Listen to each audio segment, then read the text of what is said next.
Whoa. Okay, hang on.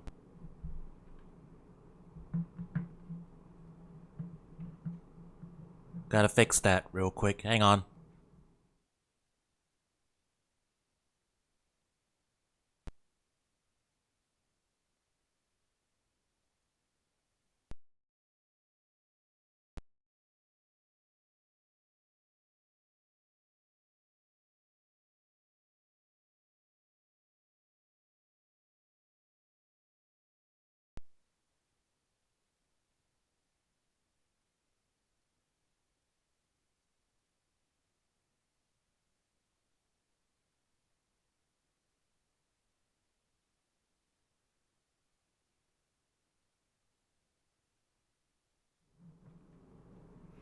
Alright, chat.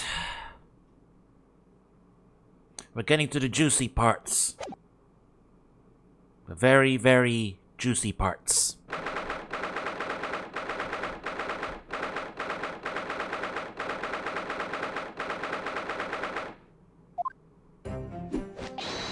Ah, the knight errant himself.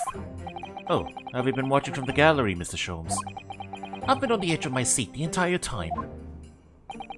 Courtroom trials are fascinating affairs, as a spectator at least. I'm glad you've been enjoying yourself. I have to ask. What on earth is going on? It makes no sense. What's this professor business all about? He doesn't look like any professor I've ever met before. Who even is he? Ah, of course. You were in Germany already 10 years ago. Yes, the professor. When I discovered he was the one who had been abducted, a sense of foreboding stirred within me. But who knew the monster would come knocking at your door? My heartfelt sympathies. As it turns out, Lord Van Zieks is even more intimately tied to this case than any of us realize, isn't he? Yes, how true. His great friend from university in the dock. And now, a waxwork of the killer who took his esteemed brother's life makes an appearance too. I imagine even the shrewd Mr. Reaper failed to foresee that kick in the teeth. An extraordinary move on your part, my dear fellow, to throw that in front of the man. You make it sound deliberate. I can't help feeling that this professor case is really very puzzling. Oh yes, in what particular manner? Well, there's Mr. Drebber, Dr. Scythe, and Lord Van Zieks. It seems that everybody in the trial has a link to the case somehow. Yes, in fact, I alone am not a member of the set. Though that leaves me as an empty set, all alone with no intersection to any other. That's a math joke for you people in the audience. Excuse me. Oh. Dr. Scythe. Ah, Dr. Courtney Scythe. Me Stevens. Good day to you. Hello, Sholmes. That was very shrewd of you. What in particular, pray? You requested that 10-year-old autopsy report from Gregson, didn't you? Well, why would you assume such a thing? Because Gregson told me.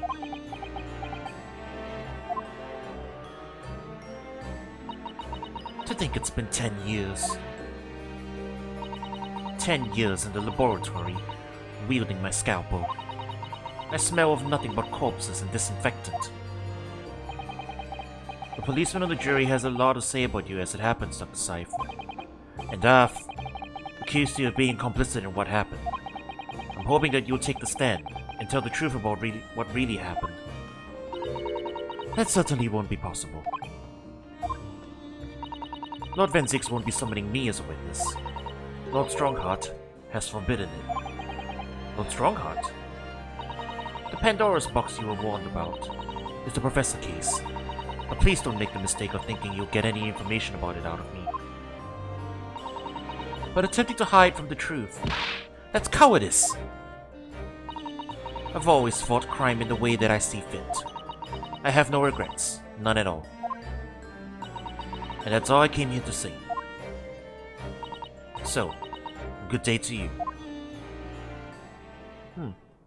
She took it surprisingly well. That we accused her. She mentioned it too. It's Pandora's box. Whatever does it all mean? There's really no cause for concern. I assure you, when the trial resumes, the meaning will become all too apparent, whether you liked it to or not. Huh?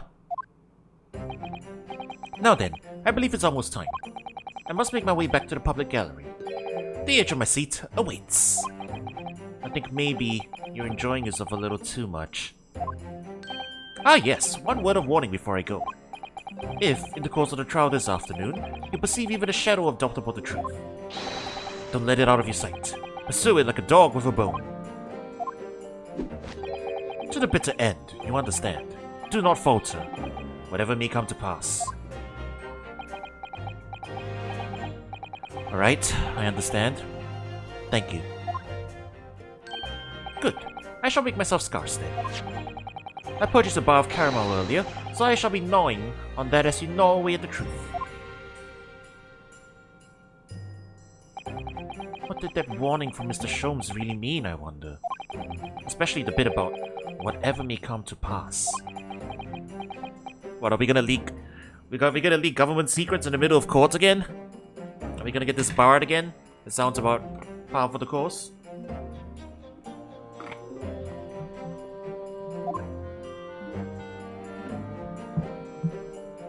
Gonna cause another national scandal. It's time for the final chapter then.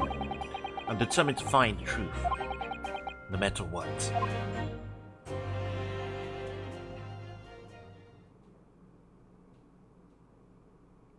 So we're not getting her on the stand. Interesting. So Madame Tuspels is our final witness then.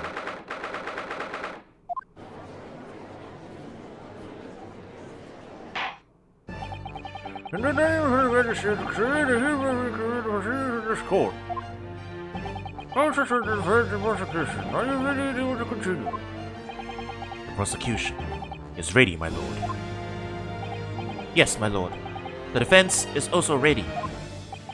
As the court is aware, the case under scrutiny began to damage against the Great Exhibition. Here we now find ourselves embroiled in the interests of a convicted felon. He was sent to the gallows a decade ago. Its trial is certainly defied our expectation. That seems to be the fate of all trials in which this Nipponese is involved, my lord. So then, let us begin our exploration of the defense assertion that the waxwork was causally involved in this matter. Open 6. My lord. Are we still awaiting the arrival of Madame Tuspels? Not at all. She is in the antechamber as we speak, and ready to be summoned. Very well. Bring in the witness. At once, my lord. Bailiff, show Madame Tuspels to the stand. Things are about to become a lot more intense. If Drebber is responsible, as I'm sure he is, it means he must have had an accomplice in Dr. Scythe. And what connects the pair of them is the waxwork. Yes, the model of the professor. That's the key to the link between these otherwise unrelated individuals. It's a tenuous link, admittedly, but at present it's all we have to go on.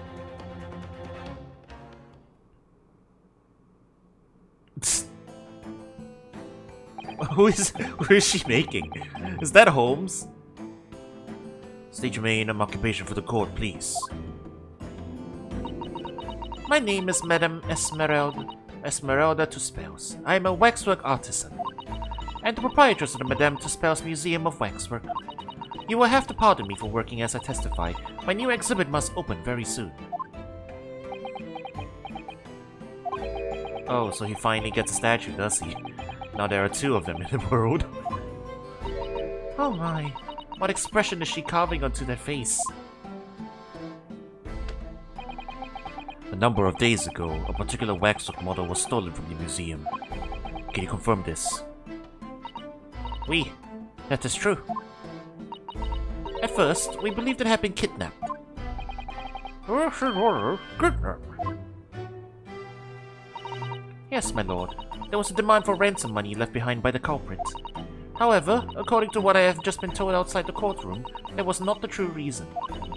I understand it was utilized as a substitute for the body of a murder victim.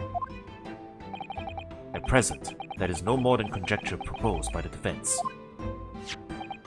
This is the victim of the case in question, Mr. O.D. Asman. But of course, I know him well. He is a part of my odious personages exhibit. I detest to say what is evident, but Mr. Asman does not resemble the professor at all. Yes, but perhaps their faces are very similar. Are you suggesting that we should see now the masked visage of the professor? I have here the key, but it is strictly forbidden to open the lock. This is absurd. Pardon? I don't know what face you've carved into your fancy figure beneath that mask. But clearly, it won't be that of the actual killer. The Republic after all. The trial took place in a closed court. The proceedings were strictly confidential. The condemned man was summarily executed. His identity remains a closely guarded national secret. There is no possible way that a repository of Tali exhibits could get his hands on that information. That is a good point. That is something I was wondering about. Domag. It would seem you are unaware of the Tuspel's principles. What principles? The family Tuspels has always prided itself on sculpting its models a la perfection. Every detail, including the visage, is fashioned with complete fidelity. And voila, our principles. There is a well-known legend about the Tuspels waxworks at the time of the French Revolution. A member of the Tuspels family is said to have made a waxwork of the queen who was executed. Oui, that is true. It was a century ago now. I believe the queen's face was carved in the minutes following her death, actually at the guillotine site. You are correct. The model is on display still today in the House of Horrors. Made the spells will stop at nothing to obtain a faithful replica of her subjects.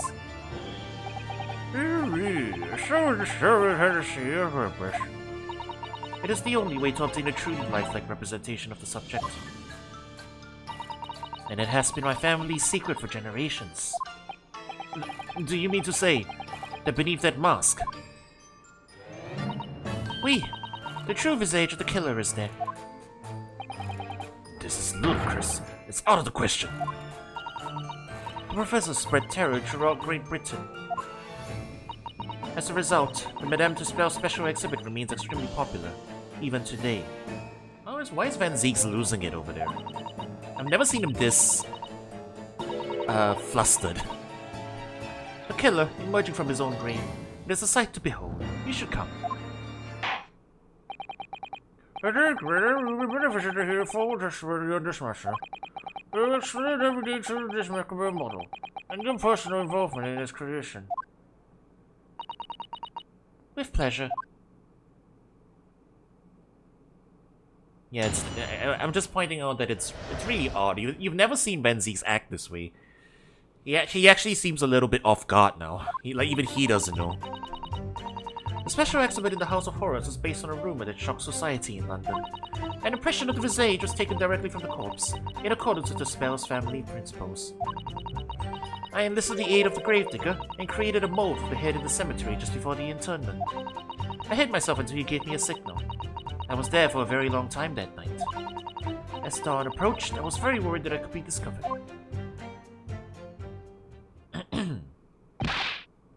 Gravedigger, the man says in this. Oui, I will do all that is necessary to achieve the true resemblance my family is celebrated for. Nobody else knew, only the gravedigger. What harm did it do, huh? So you truly saw it. The face of that monster. Naturally, I was aware at the time that his identity was a secret. But the spells would not be spells if we did not insist on absolute fidelity to our sculptures. I don't believe this.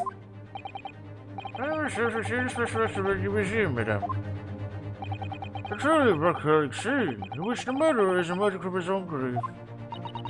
The scene it depicts was the subject of many rumors in London 10 years ago. I have here a newspaper from the time. The special exhibit was based upon the picture in this article. It was the most delicate, detailed account of what happened, as reported by the eyewitness who saw it.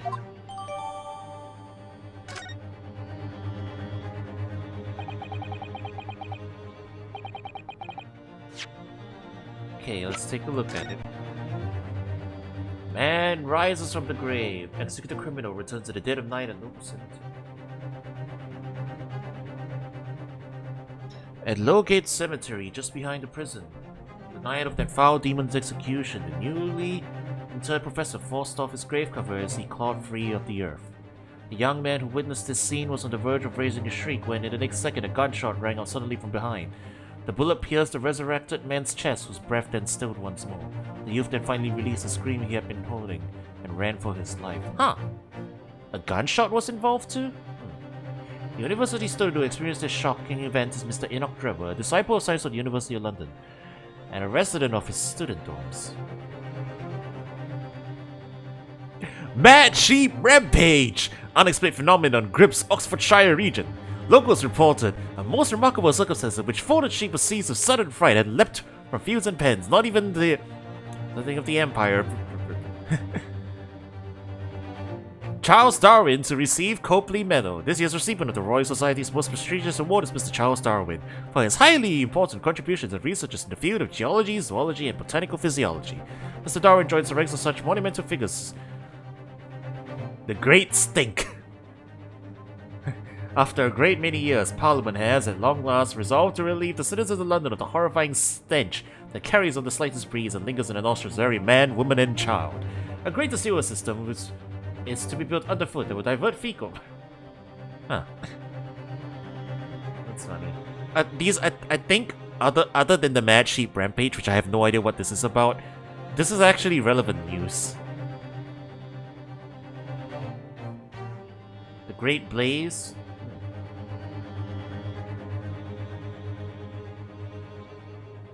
Krakatoa eruption!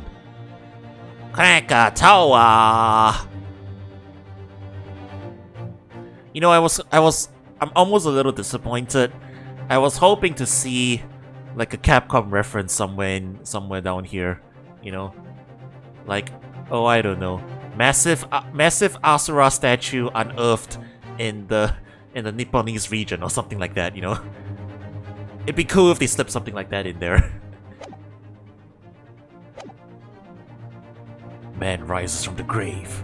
It's too absurd for words. The public enjoy absurdity, monsieur. That is why I have reproduced the scene as carefully as possible in my museum. And it's a wax from that exhibit that was stolen some days before the incident at the Great Exhibition, wasn't it? That is correct. The professor you see before you here.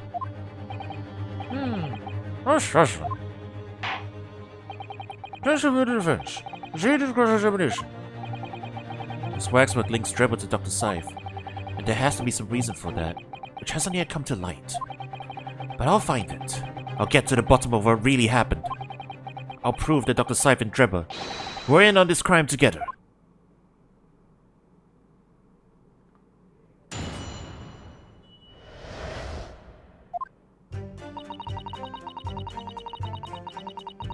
Hold it! And that rumor would be a 10-year-old tale now, but one that no Londoner would ever forget. Ah, right. I know just what you're talking about, I think. Of course, it couldn't be anything else. Yes, that story would never disappear. The tale of the condemned killer rising from the dead. That is the central attraction of my house of horrors. The rumor was whispered all over the city, and it was like this. It was in Lowgate Cemetery behind the prison, in the dead of night after the execution of the killer. The interred professor slid back the stone slab covering his tomb, and emerged from his grave. A young man who witnessed this felt a scream welling up inside him. But an instant later, he heard an ear-splitting gunshot from over his shoulder. The bullet struck the emerging corpse, and he fell motionless once more. The scream finally found its way from the mouth of the young witness, who turned and ran for his life.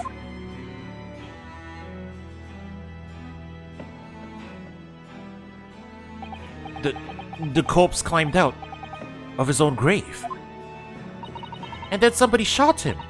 Who was it? Nobody knows, even today.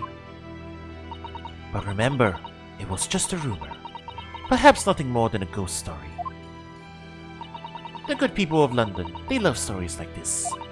That is why it was in every newspaper across the capital. But was it just a story? I mean, this is exactly the scene that can be seen today at your museum, isn't it?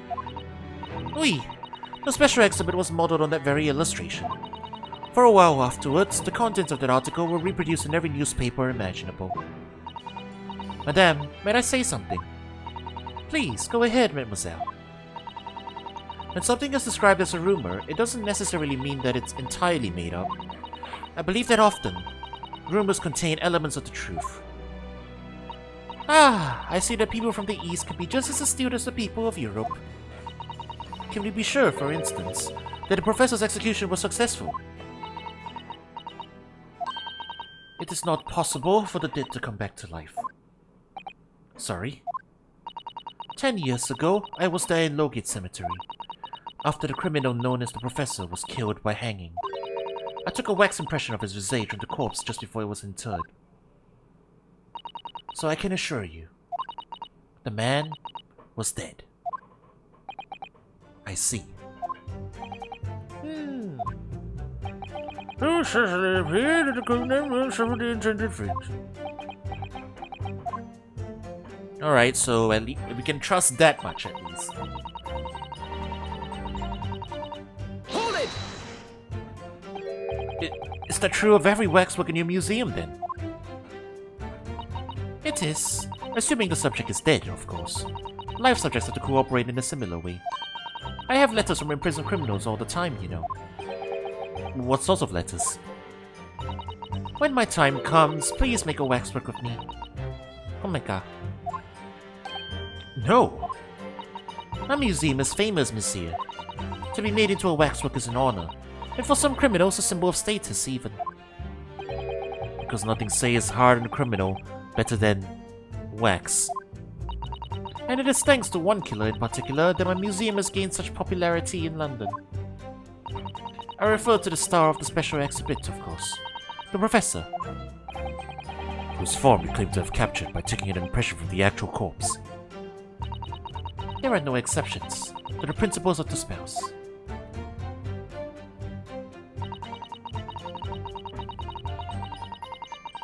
Hold it! Yeah, there's more than one Madame Tussauds. And I don't think they actually do this. Surely that's legal, isn't it? It would seem the proprietress of this repository of novelties was blinded by monetary greed. It had nothing to do with money. A man is part of London's criminal history. That is why I had to sculpt him, to record this history.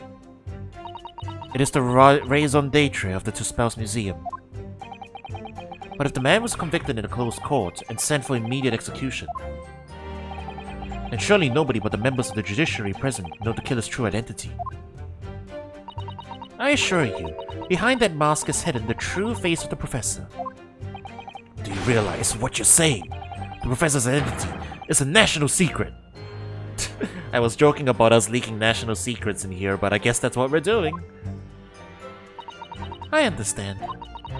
And now that the truth about the special exhibit has been revealed, it must perhaps close. Of course it will, as will your entire museum if you don't tread very carefully, madame. That could be another interesting chapter in the history of my family, I think, don't you? So 10 years ago, on the night of the Professor's execution, you took a wax impression of his face from the corpse. Oui, exactement. I'm probably mispronouncing the French words, but eh. Hold it! You were there longer than you expected to be. I had some difficulties in capturing the subject's form correctly. As I removed the mask, the mouth of the cadaver fell open and I had some problems with the chin. Dare I ask? The man had been dead for a short while already, you see. His muscles were relaxing and consequently, his chin would not align itself correctly. Oh dear, what a horrible thought. Under normal circumstances, I would have an assistant with me. However, that night, I was alone. And as a consequence, I missed my preferred window of time. What do you mean? When I take the impression of the visage of a cadaver, I always wait until 3 hours after death. Why 3 hours? Is that amount of time significant? It is because of rigor mortis. Wriggly mortis? It's the name given to a phenomenon that occurs on recently deceased bodies. As a rule, 3 hours post-death, the muscles in the body begin to stiffen. By approximately 10 hours post-death, the entire body is completely rigid and inflexible. And then from that point on, the muscles slowly start to revert to their relaxed state. The effect is often used to estimate the time of death when a body is discovered. Well, that was an education, if a slightly scary one. As the Mademoiselle says, rigor mortis commences 3 hours after death, and it starts in the jaw. I see.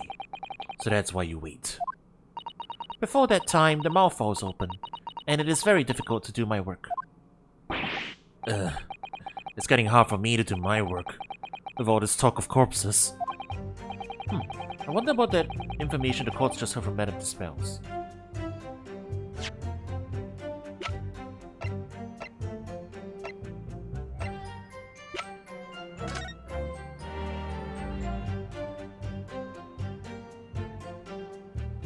Death by hanging confirmed at midnight 17 June.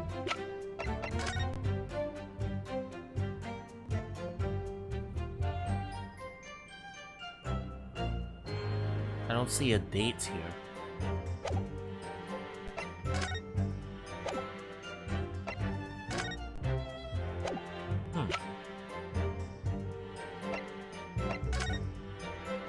Okay, I don't have any relevant details yet, so I'll hang on to it, I guess.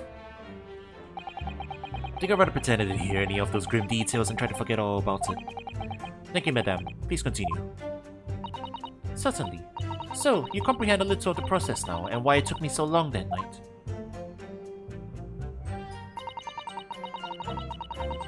As dawn approached... Hold it! You say that dawn was approaching. What was the time of day then? Approximately. Well, I could not say. But when I left the cemetery with my utensils and wax, the morning light was becoming visible. The execution took place on 17 June, which had the earliest sunrise of that year. First light will be around 4:40 in the morning. Ah! I think that's all relevant info. That really is early.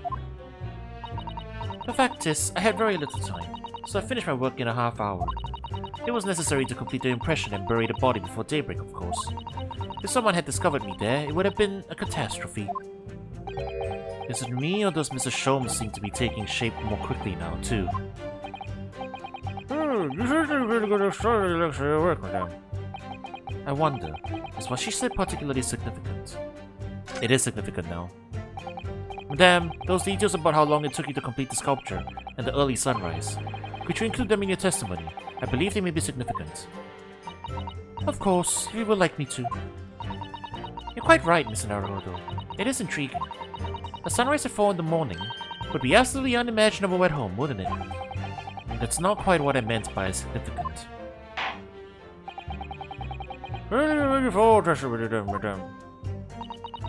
With pleasure, my lord.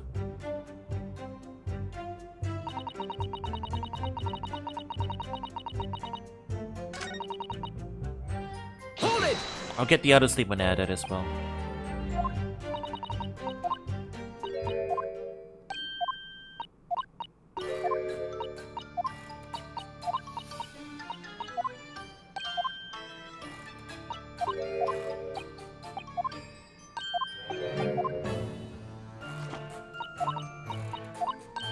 Alright, so the confirmed time of death, according to Courtney Scythe, would have been midnight. But she was working close to 4:30 in the morning. Is the idea, right? So that's more than 3 hours later. Her preferred time was 3 AM. But she had to go earlier than that.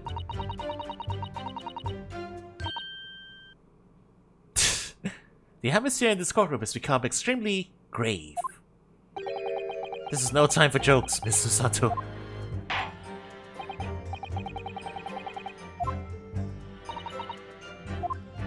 Alright, so let's take in this information and try and figure this out. Took you a very long time because it was before the onset of rigor mortis. I finished work at a half hour before sunrise, and I left as soon as the clock was interred. Okay. So here is the contradiction. Half hour before sunrise places it at 4 in the morning. Half hour before sunrise places it at 4 in the morning. But the time of death, according to the autopsy report, was midnight. So the body should have already undergone rigor mortis by this point. So that's the contradiction. The question is, do I present the autopsy report on this statement or this statement? I'm guessing this statement. This one has the time on it, so I'm assuming it's gonna be this one.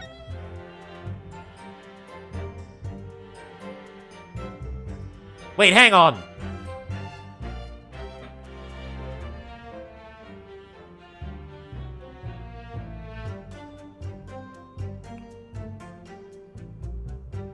Ha!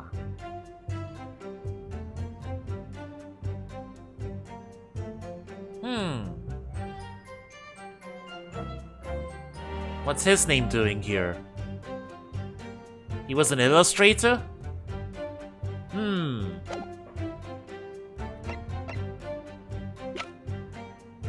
Anyway. Objection! Not that statement? Okay.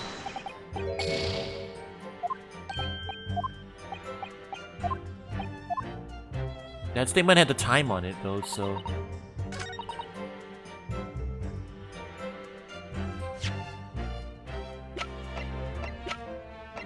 Objection! Alright.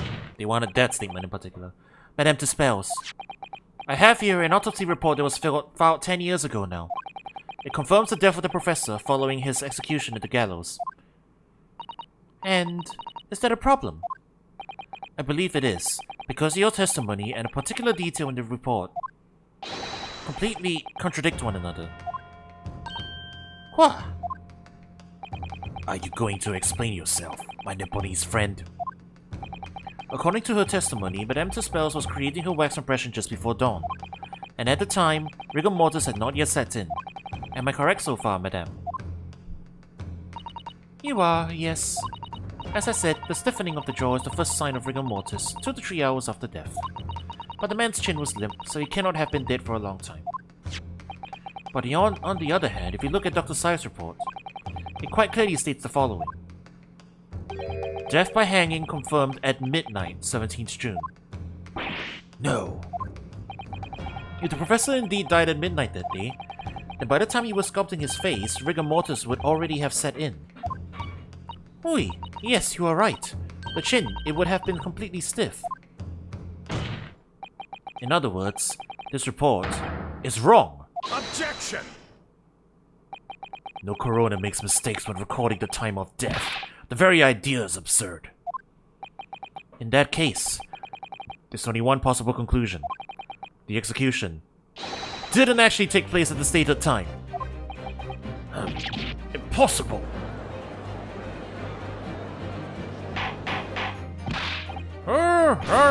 That's your folly. Not only did you indict the author to report the safe, but you also became members of the Slavic Buckler prison when the execution took place. By heck! Extraordinary! Not in my day! Objection! My learned friend appears to have overlooked one very crucial fact. What fact? The professor died that night, without question. He did. Of course he did. I moved the man's limp jaw with my own hands. There was Objection! Yes, the professor died that night. But what if he didn't die at the gallows? Didn't die yet? Are you insane? What exactly are you suggesting did happen in that case? It's almost impossible to believe, but it would explain the link between Dr. Sai, Professor, and that one other person of interest. I have evidence that will explain exactly what I'm suggesting happened that night. Yes, sir. Present the evidence at once. The evidence allegedly explains what really happened the night of Professor's execution.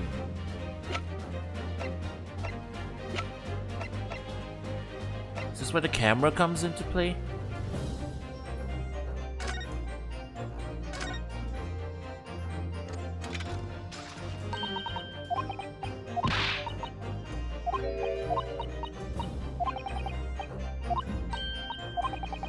I'm not actually sure what this implies though. Blood on the camera. But no, that doesn't... yeah, that doesn't really tell me anything.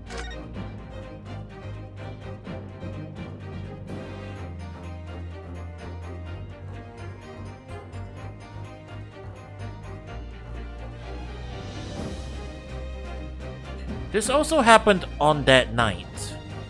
So... was he killed by this gunshot? Was he killed by this gunshot? Is that the idea?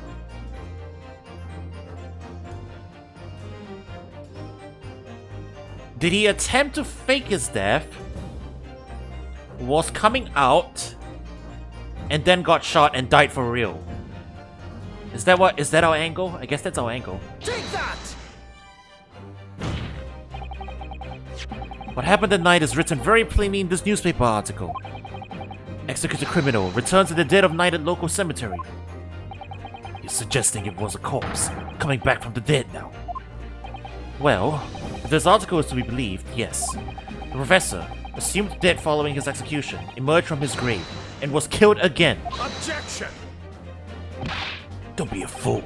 That's simply a rumor, published by the gutter press. Can you be certain of that? Are you serious? The point is, as the article says, there was a witness to what happened.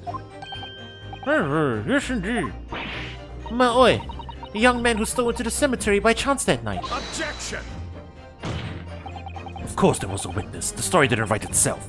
But obviously, the man made it all up.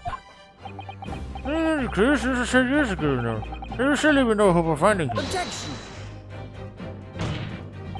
On the contrary, my lord, we all know this witness well. What? Are you suggesting, Kusu, that you've identified the person in question? And you know who could have seen this utterly incredible event take place? Yes, my lord. In fact, you could say that he's right here, before my very eyes. We're really going off on a tangent though, right? This doesn't really... We're not really elaborating on details that have to do with the current case at this point. We're just going on about this other one. This essentially your little clean down then, Kusu. Who's the next witness of the struggle exchange at the cemetery 10 years ago? It is... the Bohemian Boy! Take that! The man in question is Mr. Enoch Drebber. Drebber? The previous witness. The special exhibit in the House of Horrors in Madame Tuspel's Museum of Waxwork recreates that decade-old scene in great detail. The line of reasoning is to establish a motive for Drebber to kill Asman. Yeah, but Asman hasn't even come up yet. I see his name on the photograph, which I guess is the idea that maybe he wrote that article and he slandered him. But you know, we haven't even really brought up the, like, this entire diatribe doesn't seem necessarily relevant to that, you know? It seems like the relevant thing would be to bring up that, oh, the Assman illustrated that article, maybe wrote that article, and ruined his life, and that's why he wants to get revenge on them, you know? But the exact details of what happened at night doesn't seem to be super relevant to that. Not that I'm complaining, you know, it's just that, yeah, well, we are meandering around it a bit, is definitely how I would put it, yeah. The condemned criminal emerging from the grave and beside the tomb. A young man with a lantern stumbling upon the terrifying sight. And that young man is a 10-year younger Mr. Enoch Drebber.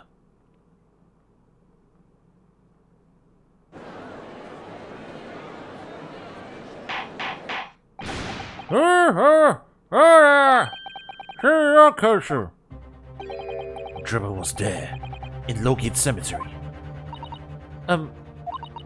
What is all this talk about Mr. Drebber? Is the name significant? Of course, Madame Dispels doesn't know, does she? Yes, it's extremely significant, Madame. To your situation as well, in fact. What situation? The death of the Professor Waxwork from your museum some days ago was perpetrated by the very same man. No! But what that would mean? Madame Dispels, it would appear you know the name Enoch Drebber. Oui, yes, I know it. But from long ago in the past. What? Oh my! Oh, gracious. Explain yourself. Tell us everything you know. Yes, yes, of course.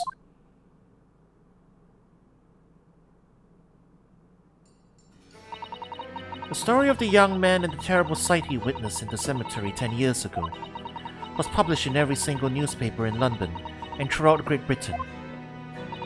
However, in all of the articles, the witness was simply described as a certain young man. No details were published about his identity. His name was never revealed. That is, apart from in one newspaper.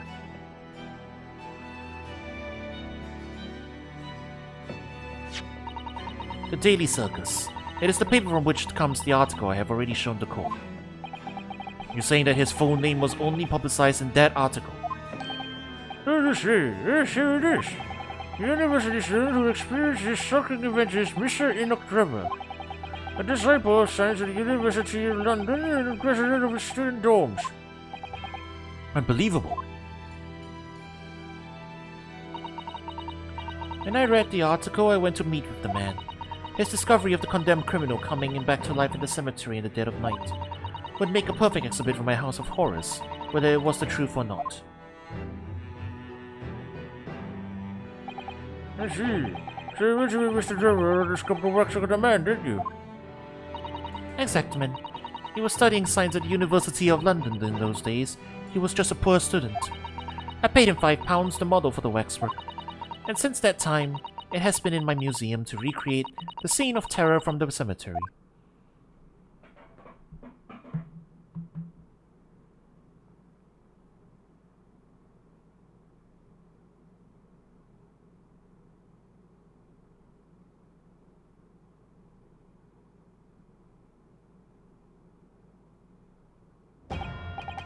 So, 10 years ago, a young man appealed to the public about an extraordinary event he had witnessed. A criminal who had been put to death, re-emerging from his grave in the middle of the night. But the public treated his claim as nothing more than an amusing anecdote that was soon forgotten. 10 years later, the same man steals a waxwork model of the executed criminal, ostensibly to use as a body double for the victim in the case we're discussing here today. Even though the waxwork's build is a poor match for the victim, and its face is obscured by a mask. So the question is, why would the man do such a thing? Which brings us to 3 days ago, when the birdcage crashed into the Crystal Tower. If the birdcage had in fact contained not the body of Mr. Asman, but that same waxwork, the coroner from Scotland Yard who investigated, Dr. Saif, would have noticed immediately. And yet, she submitted this autopsy report for the victim, which the court had seen earlier. Why? Because the waxwork was that of the professor. Is that what you're saying?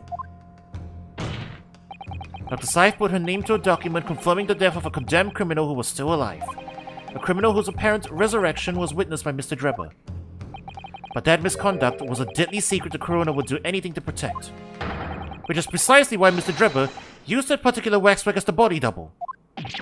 Ugh.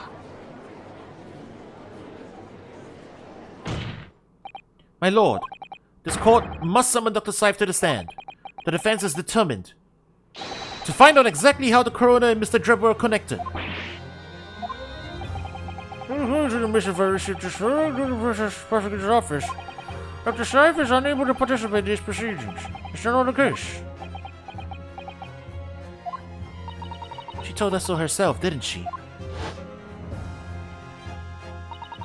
Lord Van Zieks won't be summoning me as a witness. Lord Strongheart has forbidden it. Lord Strongheart.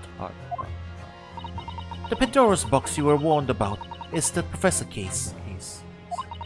But please don't make the mistake of thinking you'll get any information about it out of me.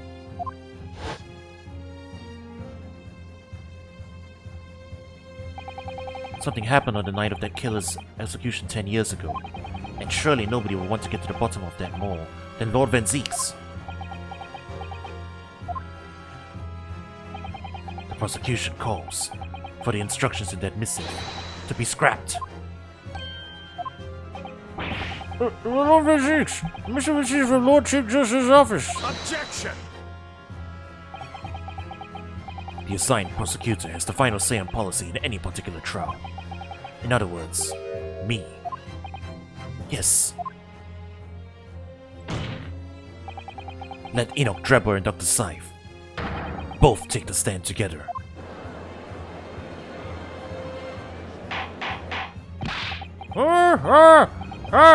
We'll hope you'll your request. If send a subpoena immediate effect addressed to Dr. Scythe with the Forensic Investigation Team. Whoever is compelled to attend on Her Majesty's orders. Alright then. Enoch Drebber and Dr. Scythe. If they weren't colluding with one another, this crime could never have been committed. I'm just a stone's throw away, I can feel it. The truth behind all of this is about to come out.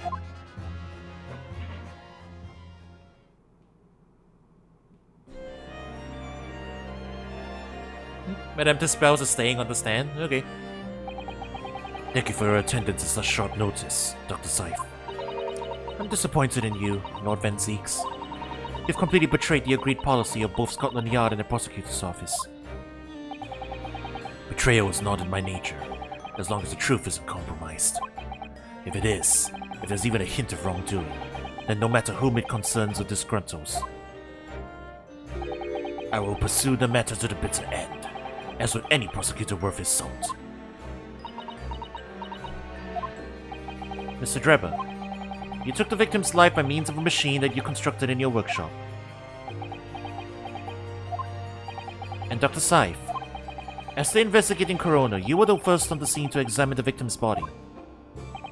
It is the belief of the defense that you collaborated with each other and were both complicit in this crime. And where's your evidence? At present, we have no definitive evidence, but we do have a very significant clue. What are you talking about? I'm talking, of course, about the waxwork. This model of the killer known as the Professor, who was sentenced to death 10 years ago. You don't need to tell me.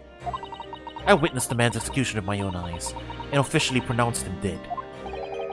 That remains to be seen. Is that so? According to newspaper reports from the time, on the night following his execution, the killer came back to life. Don't waste my time. And the sole witness to the mysterious event was you, Mr. Drebber, wasn't it? If what you saw in the graveyard that night 10 years ago wasn't some chilling fiction, but reality, it would make you privy to a very great secret of Dr. Scythe's. A secret so profound it could compel the coroner to agree to collaborate in your evil scheme, in fact. Mr. Drebber, tell the court. Tell everyone the truth of what you saw that night in Lowgate Cemetery. So he was the student who saw it. You can see the resemblance, actually, can't you? With the man in the Madame Dispels, I mean. Surely he's not going to claim that's really what he saw, especially not after all these years. He was a research student at the University of London, was he? And a bit too clever for his own good, if you ask me.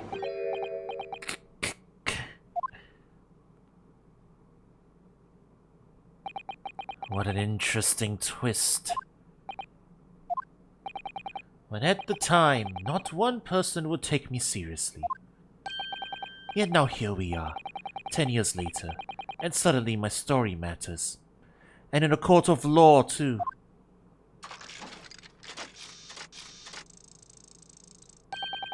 Very well then, if everyone so wishes. Let's be frank. I'll tell you the truth of what happened that night, for what it's worth.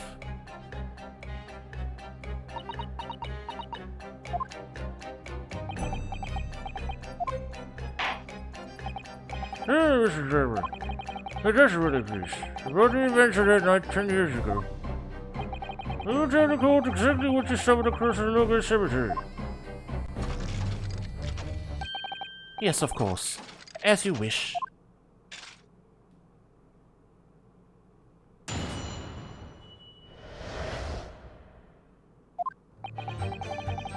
The reason I was in Lowgate Cemetery at all 10 years ago was for a spot of moonlighting, shall we say. Yes, the illustration in the newspaper article was based on what I witnessed that night. But thinking back now, I realized that I never actually saw the professor. Soon afterwards, I was visited by a young woman who sculpted a model of me from wax. Then I gave up on my dream of becoming a scientist, and it was all because of that newspaper article. Wait a minute! You're claiming you didn't actually see the professor now? Of course, you'd have to have a screw loose if you believe a corpse could come back from the dead. But, so you're saying this article is not worth the paper it's printed on? I think that would describe it perfectly. Yes. The details in the article aren't true. It nullifies the argument for why Mr. Drebber and Dr. Cypher have been working together. So he's discrediting himself to cripple my argument. Tell me, witness. You claim to have been in the cemetery on some auxiliary business. Can you elaborate? That's right. Grave robbing, to be precise. As you know, Lowgate Cemetery is at the rear of Barclay Prison. So among students at the university, it had a reputation for being haunted by the ghosts of condemned convicts. Grave robbing, you say? Yes, exhuming fresh corpses to sell was reasonably lucrative. Of course, I never laid a finger on any valuables buried with the dead. So you were one of the so-called resurrectionists, a particularly unpleasant scourge of society. Actually, my fellows and I went by another name, the Repurposers. It is quite beyond the pale. You would invite divine retribution, sir. Yes, well, I think I suffered retribution enough. A daily circus eventually unearthed my name and put it in print. It cost me a great many headaches. In the end, I had to leave the university. That was the only paper of the bad grace to identify me unambiguously, I might add. I see. Out of interest, who drew the illustration for this article? Ah yes, there was the reporter who exposed me. He sketched that right in front of me as I described the scene. Obviously, as time ticked on, I bitterly regretted what I've done. Claiming to have seen something I never truly saw. Foolish. Very foolish. Closer for the defense. You may proceed to cross-examination now. At once, my lord. He's trying to dodge his punishment still, I guess. That's why he's discrediting himself. Alright, let's rehydrate real quick.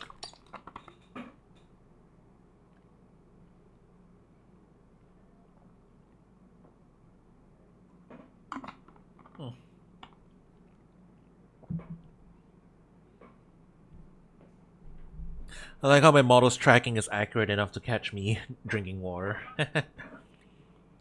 Maximum immersion, right, chat? Alright, let's see. Hold it!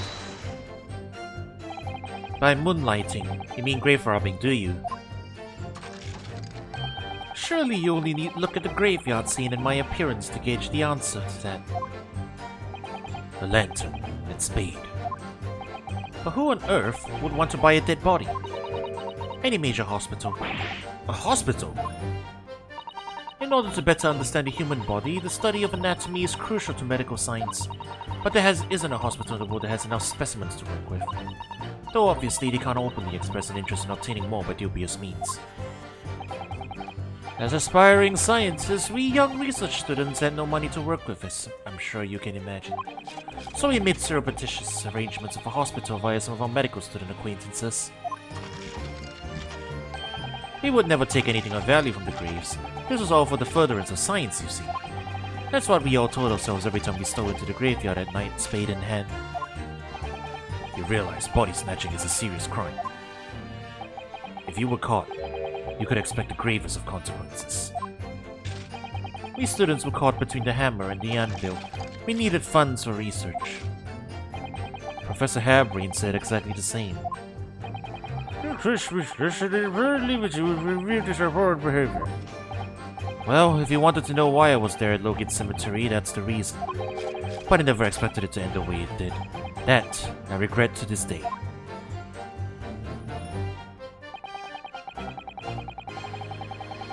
Hold it! The strange happening at Logan Cemetery, which you now deny. Not entirely. I ran to fetch the police at the time, you know. I was shaking like a leaf. But they didn't believe a word of it. In fact, I was very nearly arrested myself. So you went to the papers instead. I started big with the London news, but unsurprisingly, they didn't want to know either. In the end, though, it was reporters on the gossip rags, the gutter press, that came to get my story. And it spread like the plague through the capital, as gossip-hungry Londoners had lapped up the tale. The story was in every single paper at the time, with the exception of some broadsheets. And yet only 2 or 3 of them actually interviewed me personally. Most of the accounts turned out to be very interpretive ghost stories. What about the article in the Daily Circus? That particular journalist found me in my dormitory. I don't know how, but he discovered my name. So I recounted to him exactly what had happened that night. And from your description, he drew this illustration. Precisely. That's how I learned that the condemned man was the infamous professor. Because the reporter told me so. I had no idea myself, you see. Newspaper reporters are wont to snoop around in matters that don't concern them. So the scene portrayed in the illustration is accurate, then? Well... Thinking back now, I realize I never actually saw the professor at all, though. Does that mean, like, he saw the mask instead? Is that the idea? Hold it! What are you talking about? I think I explained already, didn't I? Logan Cemetery is at the rear of Barclay Prison, so it was renowned among us students at the university for being haunted by the ghosts of condemned convicts. For some absurd reason, I was scared of the graveyard at night, and as a result, only too willing to believe that nonsense about the dead coming back to life. But you said you actually saw it. I said what I'd seen in my mind's eye. After all, resurrection is impossible, isn't it? You'd have to be unhinged to think otherwise. Unless, of course, you have some evidence that proves I encountered the professor that night. I don't know. Is there any material evidence that could show he really did see the professor? If he had anything at all, Miss Naruhodo, I know. I need to present it against that irritatingly backtracking statement of his. The point is, that night was a pivotal moment in my life. Well, we have the camera.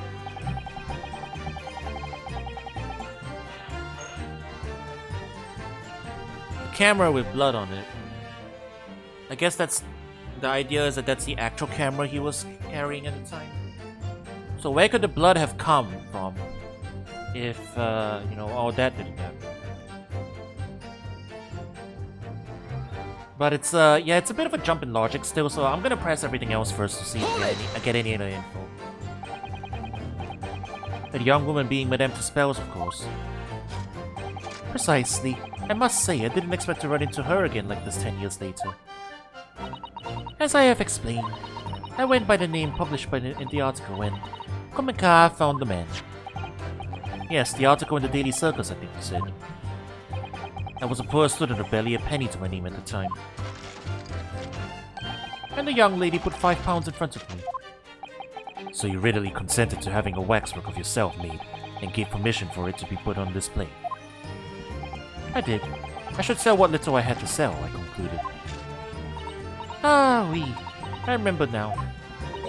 I purchased something else from you that day, n'est-ce pas?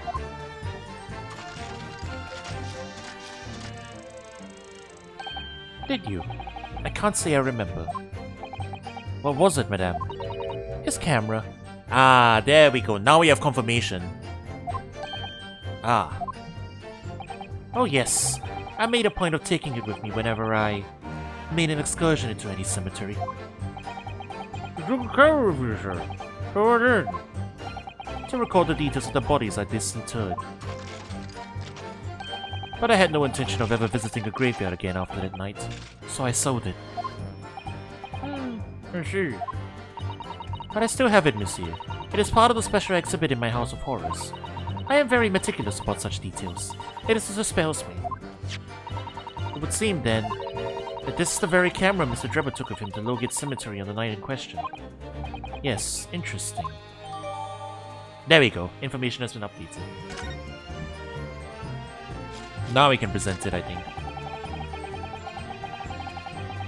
Let's press this one. We might get some info about Assman here. This article, you mean? Published in the Daily Circus. Yes. Somebody informed the Dean that it was my name that appeared in the article. And carelessly let slip that night after night I was digging up graves. Hardly a model student, you might say. The university's reputation was execrably... Execrably... Is that a word? Well, it is now, I guess. Defiled. And I was expelled as a result. Mon Dieu, I had no idea. And having been run out of university, we found employment in a somewhat specialist trade. You combine your knowledge of science with knowledge of stage magic to create various experimental machines intended to demonstrate never-before-seen technology, and you use those deceptive machines to trick the government and private investors into giving you money. Professor Albert Harebrain was just your latest victim, wasn't he? Whatever are you talking about? I have no recollection of doing anything of the sort.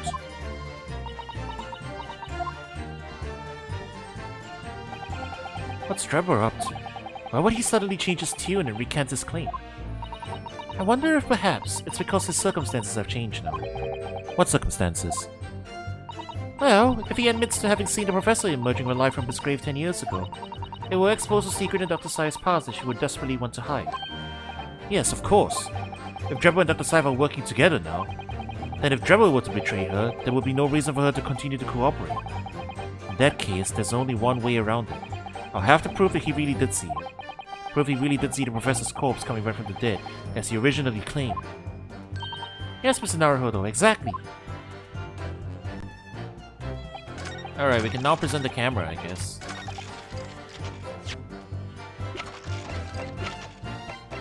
Objection! Okay, nope, that wasn't enough.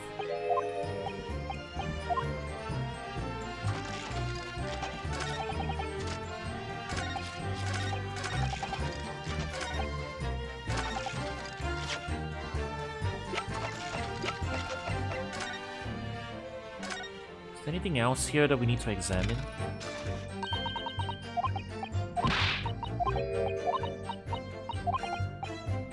I guess we can look at the...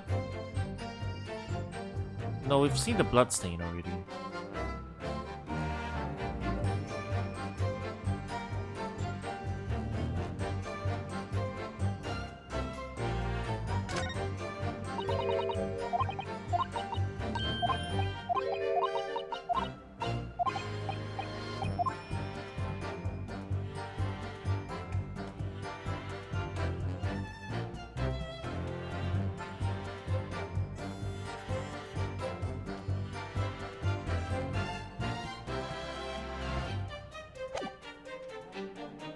Huh.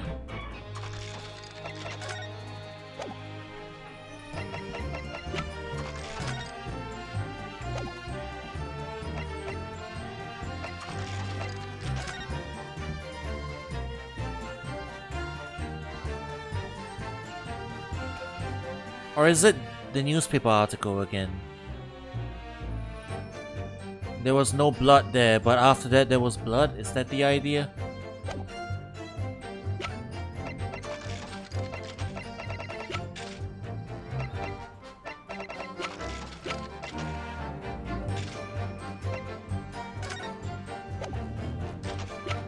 That's all I can think of, I guess. The newspaper article? Objection! Sorry, Mr. Trevor, but I don't believe that. Don't believe what? Your latest claim. You did see the professor on that night 10 years ago. Oh dear. We seem to be at odds. But I was there, and you were not. I know what I didn't see. The illustration with this article was drawn based upon what you told the journalist that you witnessed. A figure emerging from a tomb, wearing an iron mask. Yes, when the killer was tried 10 years ago. It was decided in the close court's ruling the man would wear the mask to hide his identity. It wasn't to be removed even during his execution and subsequent burial. And even the prison warders went to see the man's face. But obviously, the provision of this mask is not public knowledge. So, Mr. Trevor, as you've just heard... A lowly student of the University of London certainly wouldn't have known about the condemned man's mask. Okay, I wasn't thinking about that. Okay, so it's not the camera. I thought because the camera... Okay. So unless you've actually seen the professor that night, it's inconceivable that the artist would have included the mask in that illustration. That is a good point, that's a good point. Completely overlooked that. Mr. Trevor?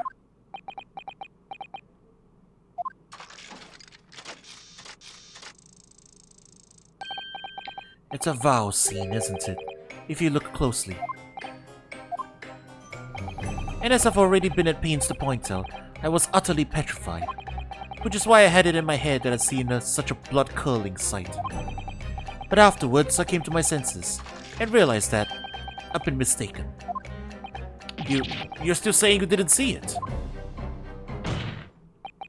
If you're stubbornly sticking to that story, witness, then amend your testimony to explain exactly how you think your eyes deceived you. Of course, only too happy to oblige. I can't believe he's still not going to concede the point.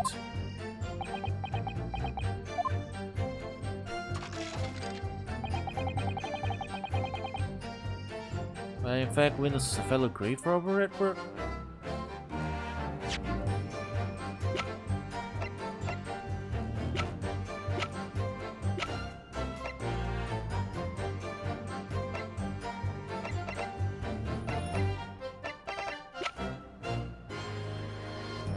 I don't have anything that directly contradicts that. Hold it! A fellow grave robber? What are you talking about? Well, I wasn't the only one busy in the cemetery that night, you know. Other body snatchers were at work. Of course, when I saw one emerging from the hole he'd dug, my heart very nearly stopped. So that's the terrifying sight I actually saw, you see. You're claiming it was just another student on equally slanderous business as yourself. Many of the medical students would wear metal masks to protect them from bacteria during dissections. Clearly the fellow was using such a mask to protect his anonymity. Wouldn't you say? Objection! But there's more to the story, isn't there? The article goes on to say, in the next second, a gunshot rang out suddenly from behind. The bullet pierced the resurrected man's chest, whose breath then stilled once more. She insists to discover this is a word, perhaps. I find upon one of them. If a gravedigger had shot someone in the cemetery, I think it might have been rather big news, my lord. Oh, yes, really. I can only assume it was an embellishment bolted on later by the reporter. Excuse me! Madame to spells. Don't take it out of Mr. Sholmes. Oh la la. Pardon.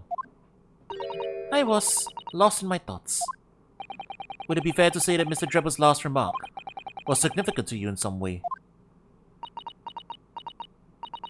I thought it was a little strange, that is all. How Monsieur Drebber could claim this now. If you don't mind me saying, Madame, what are you talking about?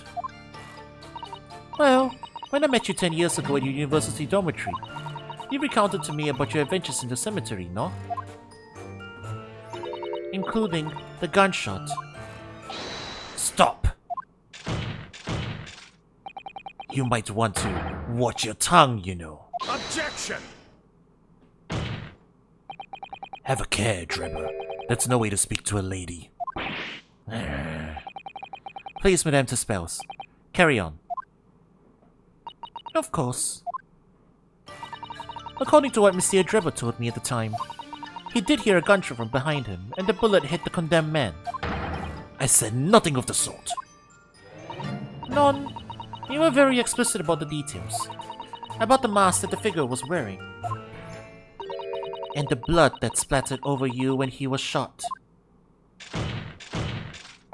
Enough! Shut up, woman! You're making all this up! They will do. Mr. Draper. Yes. If you do code, just give Madame Tusspels. I have no recollection of ever saying those things. Come on, do you really expect us to believe you? Choice of culture. I don't permit baseless acquisitions in my courtroom. Right. Under the circumstances, I think it best that you supplement your testimony of a statement to clarify your position on this witness. Very well.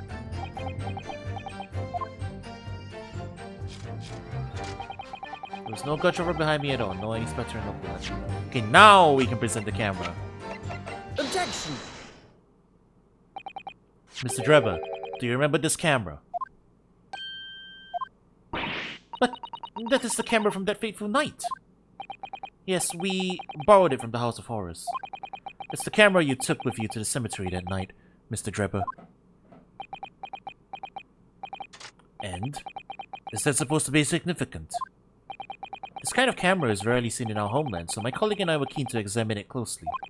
We noticed that the lens extends forward on the end of some bellows. Like this. Hold it! What's that? There. Just on the bellows. It looks like a dark red stain. Ugh. That's right. It's a rather conspicuous mark here on the bellows, in fact. Oh, what are you suggesting? Yes, my lord. It would appear to be a splatter of blood. Something that could be confirmed with a simple chemical test. Isn't that right, Dr. Saif? It would be difficult to determine if it was human blood and not the blood of some animal. But yes, to test whether or not it's blood at all is simple enough. I propose that Madame Tusspel's testimony was correct, and that on the night in question 10 years ago, you were splattered with blood from the gunshot wound. Well, And that furthermore, you really did witness the condemned professor emerging from his tomb. Ah!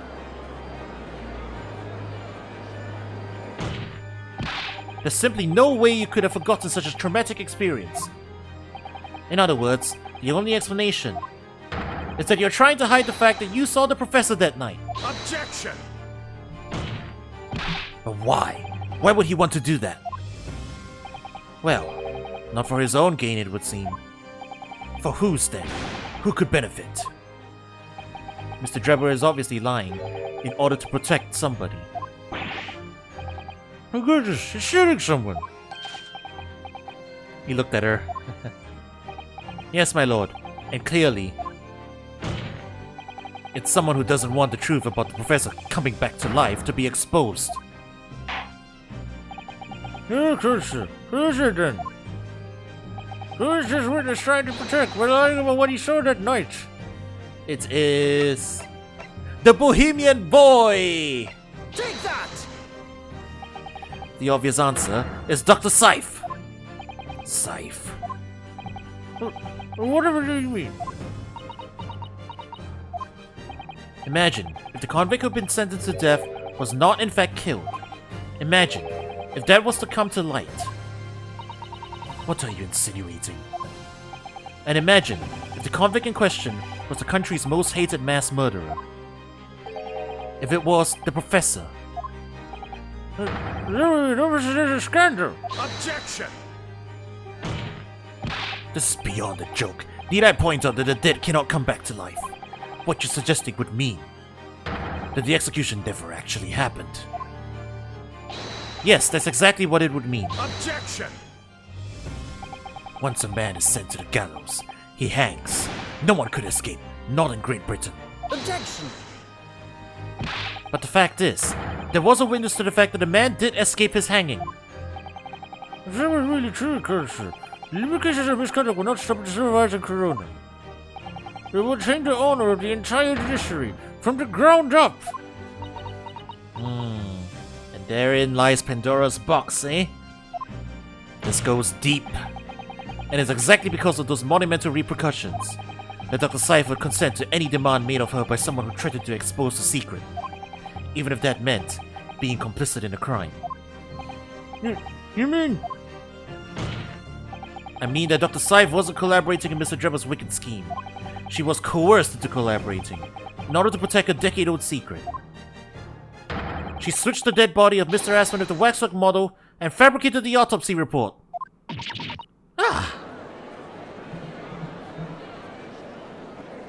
Foot! Lord Van Zeeks! Pray forgive my freshly filled hallowed chalice and a whole raft of other discourtesies now. What is this? It's just the sort of tall tale Londoners would enjoy, I grant you. An executed killer rising from the dead, a Scotland Yard cover-up, a conspiracy at the highest levels. So let me ask you one thing. What's that? If the condemned man really did emerge from his tomb that night, only to be shot in the chest, who pulled the trigger and disposed of him forever? Well, I have no idea at the moment. We have too little information to work that out at present, I think. I couldn't agree more. The Old Bailey is no place for wild fantasies. And have you considered this, my learned Nipponese friend? Considered what? Do you realize just what a dangerous endeavor it would be to coerce this woman into such criminal activity? It's tantamount to declaring war on the entire British police force and judiciary. Right. Hard to imagine any sum of money being offered for research could warrant it. To rely on some staged deception when so much is at stake would be madness. Well, I suppose. And this was no petty crime either. The victim was murdered. A man who had already invested money in the venture and would be instrumental in future profits too. Yes, I had no reason to kill Mr. Assman at all. Or are you forgetting that his death results in me receiving not a single penny? The court is already aware of the contract between myself and the victim, no? There is a contract, that's very true. The motive for this case runs deep, though. I can feel it. Using threats to force the head of the forensic investigation team to cooperate is extreme. Especially for a government grant he had no guarantee of receiving in the first place. If the research grant was the aim, taking Mr. Assman's life would have made no sense anyway. Which means, Mr. Trevor's motive wasn't money at all. He was just trying to kill Mr. Assman. But why? What was his motive then? Your time is up, my learned friend. I'd say you have one last chance before the jury lose their patience with the charade. Let's see if you can back up your heady proposal, shall we? I saw you lean back.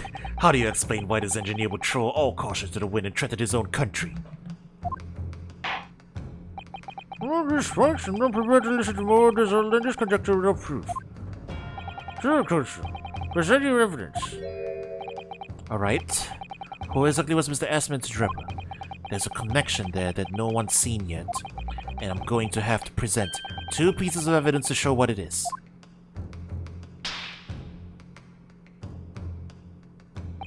Yes, my lord. The evidence that establishes a motive and explains why the witness wanted the victim dead is right here. Take that! It's this newspaper article, my lord. That was written 10 years ago, And every detail has been examined already. What can it possibly tell us? That drivel should never have been written. It's typical gutter press nonsense that means nothing. Yes, on its own, it isn't particularly significant. However, when considered alongside another piece of evidence, it will completely explain your motive for wanting Mr. Assman dead. What other evidence? Yes, sir. You present your supplementary evidence without delay. The evidence, which when cross-referenced in the newspaper article, establishes motive for the deed. This is why we've been carrying this around all this time, isn't it? Take that!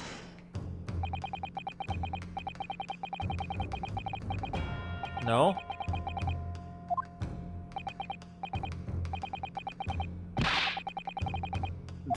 No? Okay.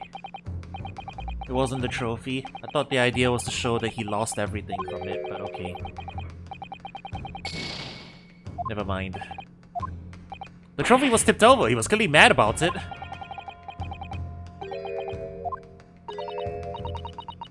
It was just a pun, Mr. Naruhodo. The irony was elsewhere.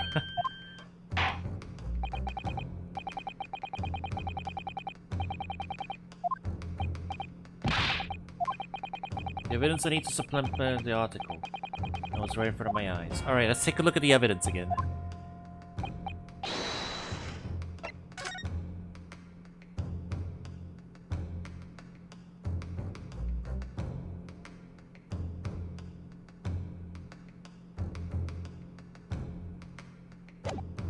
Okay, it's not that article.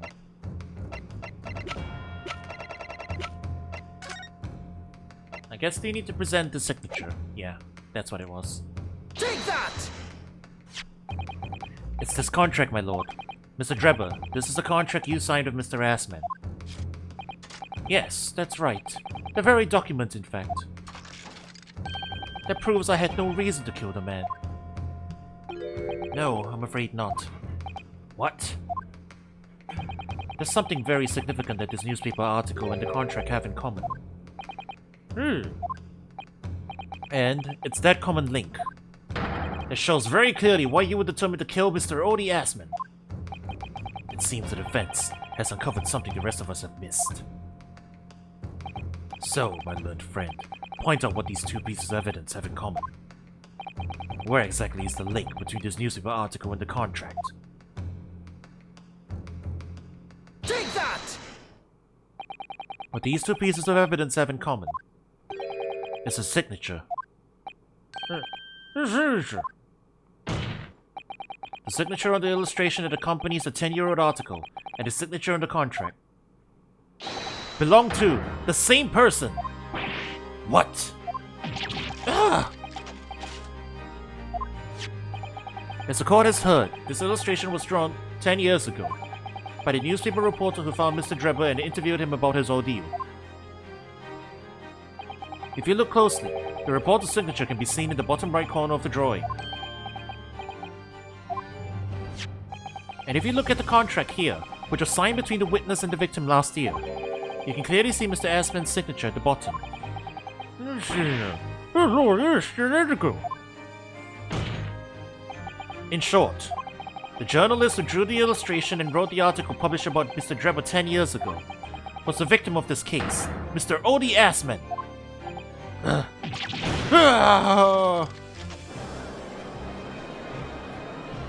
Objection! But explain to the court, why? Why would that constitute a motive for the witness to murder Assman? Well, if you think back, you remember that Mr. Drebber talked about that article in his testimony. Yes, stealing fresh corpses to sell was reasonably lucrative. It is quite beyond the pale. You would invite the private abuse, sir. Yes, well, I think I suffered retribution enough. The Daily Circus. Eventually I unearthed my name and put it in print. It cost me a great many headaches. In the end, I had to leave the university. That was the only paper with the bad grades to identify me unambiguously, I might add. Then I gave up on my dream of becoming a scientist. And it was all because of that newspaper article.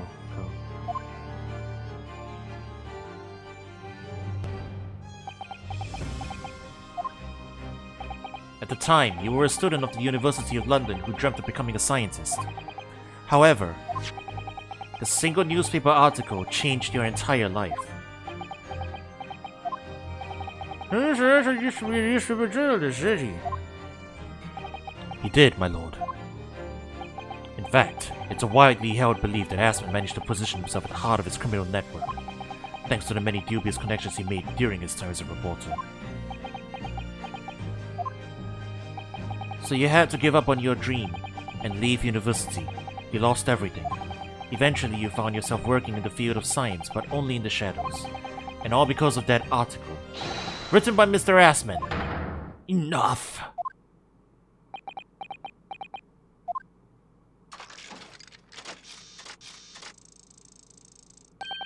Stop this endless drivel about my life. What?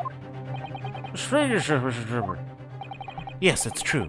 I had to leave the university as a result of that article. But it was just a straw that broke the camel's back.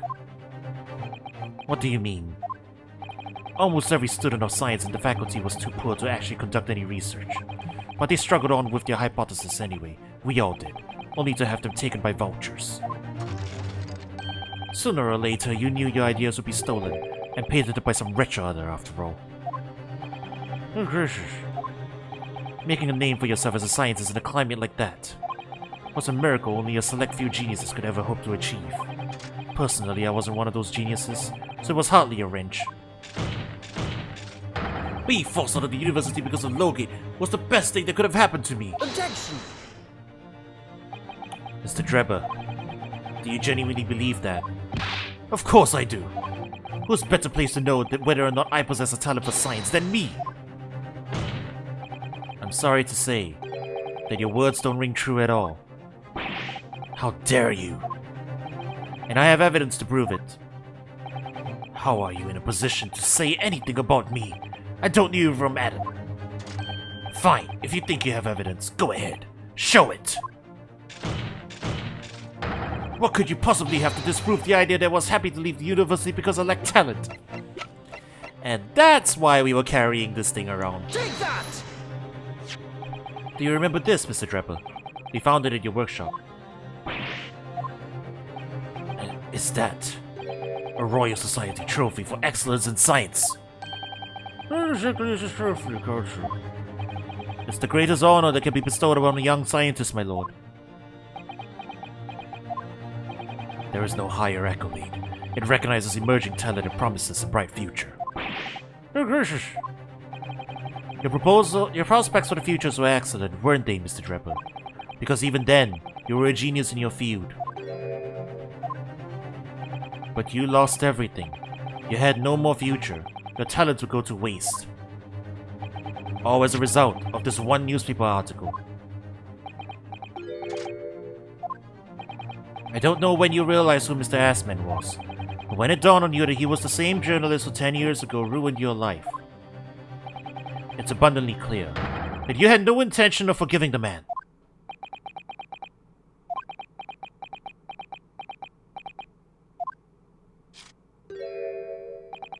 The truth is, finally, he's going to fold.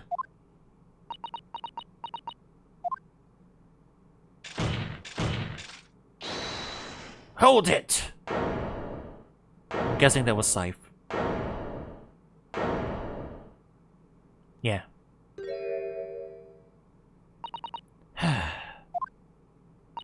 Fine. Clearly this has run its course now. What?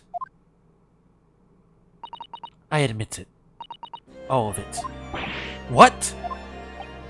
What are you doing? It's exactly as the Japanese man said. I was coerced into going along with this man's plot to murder the victim, on the condition that he kept my dirty secret from 10 years ago. No. Good lord!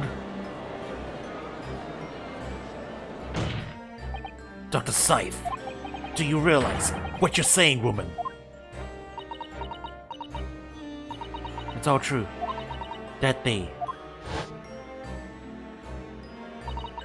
When I arrived at the Crystal Tower and saw the birdcage, my heart nearly stopped beating. That memory from a decade ago that I'd done my best to bury deep inside myself. It was the professor again, staring me in the face. And then, before I had a chance to react, I noticed something else. There was a note tucked inside the model's jacket. Dr. Scythe, you will go along with my plan. From someone who knows the truth about what really happened that night 10 years ago.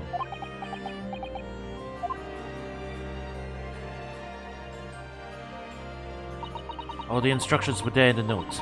Every detail was meticulously written out. I had no choice but to do what it said. I made the necessary alterations to the scene and fabricated the autopsy report as instructed. There was really no other choice. It had to be done to protect the judiciary.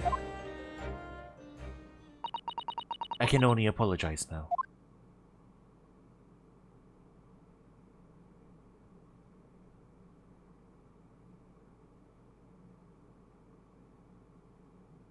Damn, the lid has been blown wide open. Why on earth would you buckle now? Well, there's no point in trying to hide it anymore, is there? I would have done anything to stop it coming out, even collaborate in the murder. But the great lie about that execution 10 years ago has been exposed. Whatever happens, I'm finished.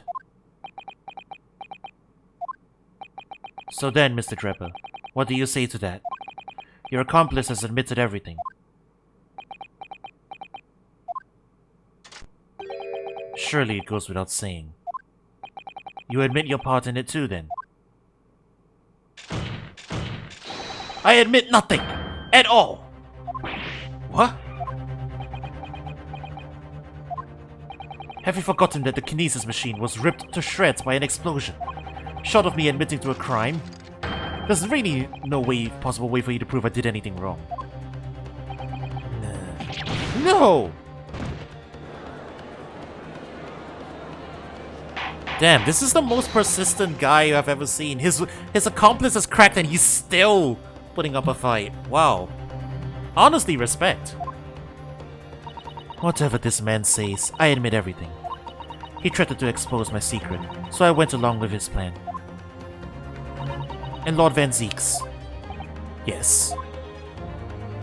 I hope you accept my apologies. What happens next is in your hands, of course. Hey, well enough now. I hereby present the final findings of this court. This trial is not the proper form to which the proceeding alleged wrongdoings of Mr. Drebber. The defendant is Professor Albert Herberg. Very true. It had slipped my mind. Isn't he one of your closest friends? As the court has heard, that the same is admitted to the allegations brought by the defense, thereby absolving the defendant of any possible guilt. You mean... At the present time, it is the conclusion of this court that the defendant was not involved in any wrongdoing. Does the prosecution have any objection?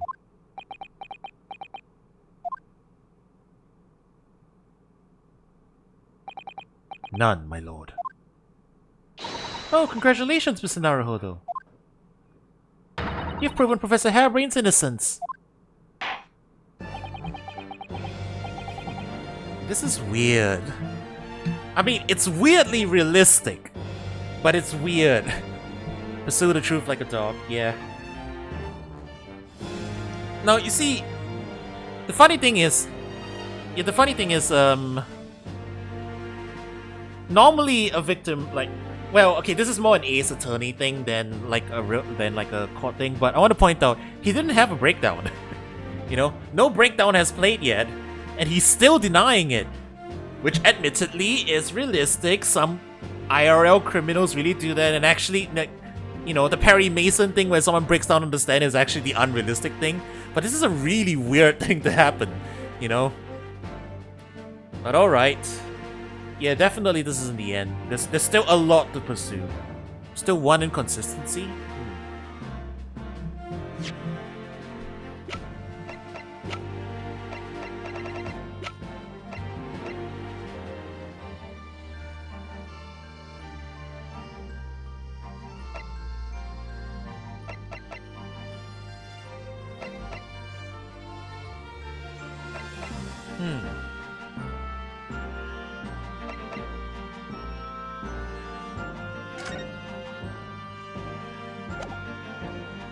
need to get Sire's final testimony first? Oh, okay.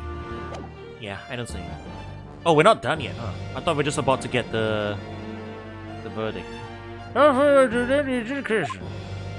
And that's a prosecution of the defense of any other matters to discuss.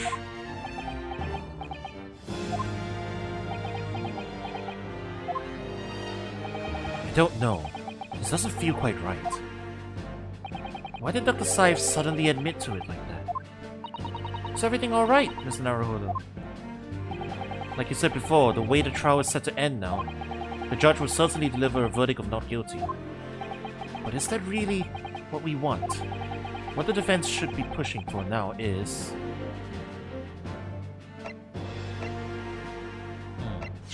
The inconsistency is in the photograph?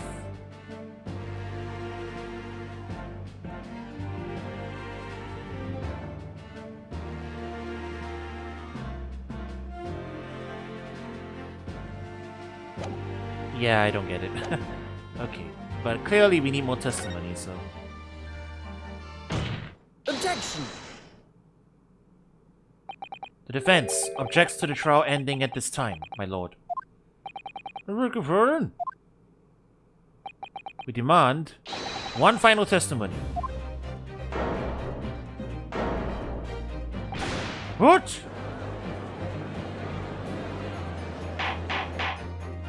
You do realize I'm about to adjudicate in favor of your client, I presume? What are you playing at now, my Nepalese friend? Why would you want to obstruct the conclusion of the trial at this point? No defense lawyer in his right mind would do that. Mr. Naruhodo, what exactly are you thinking? The truth. The whole truth. And a way to bring it all out into the open. Right. Yes, in hindsight. Ah, yes, one word of warning before I go. If, in the course of the trial this afternoon, you perceive even a shadow of doubt about the truth, don't let it out of your sights. Pursue it like a dog with a bone. To the bitter end, you understand. Do not falter, whatever may come to pass.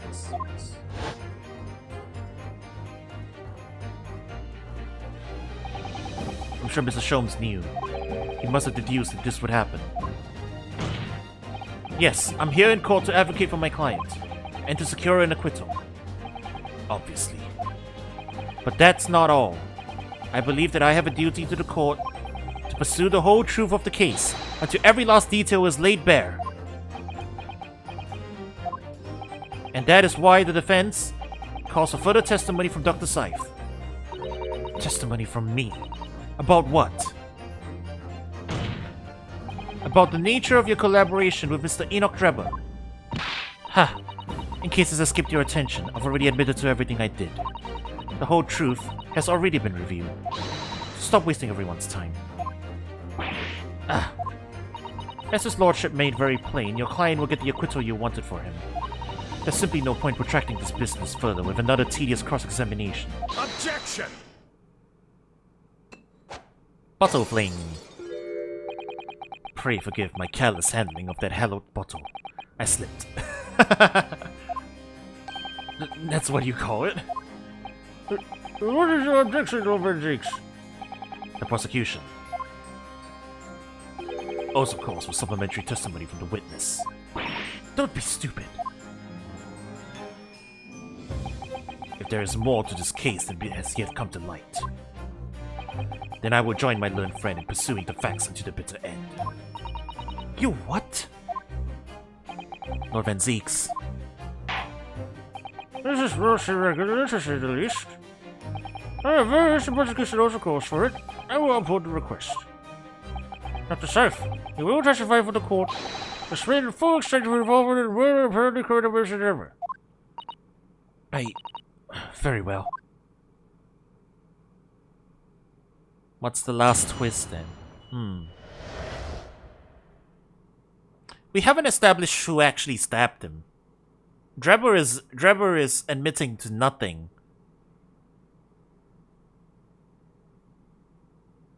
So she might be throwing him under the bus. Maybe she did the stabbing. But then why would she do that? It all began at the scene when I saw the waxwork and the note tucked inside its jacket. The actual body of the victim, as indicated in the note's instructions, was beneath the experimentation stage. The body had to be arranged in certain ways to implicate the defendant, which was my job. I enlisted the help of the entire forensic investigation team to dress the scene appropriately. The truth about the execution 10 years ago was a state secret at the highest level. I had to protect it. So I was right. The stage and the machine were all specially designed for the deception. So it seems. And all meticulously prepared. You did well to see through it. You're a very shrewd boy. So kind of you to say. And what about this autopsy report then? All I did was record the location of the body as being in the Crystal Tower instead of under the stage. That's all? That's a terrible corruption. Only my team were aware of the deceit, and then only under my explicit instructions. Nobody else at Scotland Yard knew anything about it, I assure you. That's a declaration of mercy, I suppose. Oh, our leader testimony has clarified everything. There's no particular need for cross-examination, I would say. No, I disagree. I can't shake the feeling that something's wrong. Just look at that expression on Dr. Sife's face. It's the defense's right to cross-examine any witness following testimony. What is it about you Japanese that makes you all so doggedly persistent? Very well. The reason desire code, so proceed to cross-examination. Yes, my lord. I'm gonna have to press everything first.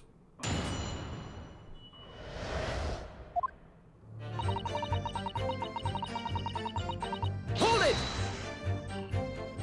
From what you described before, it sounds like the note was anonymous. Did you have any idea of who was behind it? There are very few people in the know about what really happened 10 years ago to start with. Oh, Madame Dispel is off the stand. It's just these two now. But anyway, I never heard of this engineer. So no, I had no idea. Yet despite not knowing who it was behind the plan, you went along with it.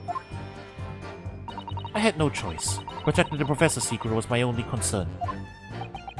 But the horse is bolted now, and the stable door will never shut again. Scotland Yard's reputation will be immeasurably damaged as a result of all this. Yes, thank you, Lord Van Zeeks. I'm well aware of that. As I decided, we found the birdcage was a waxwork model. Where then was the victim's body?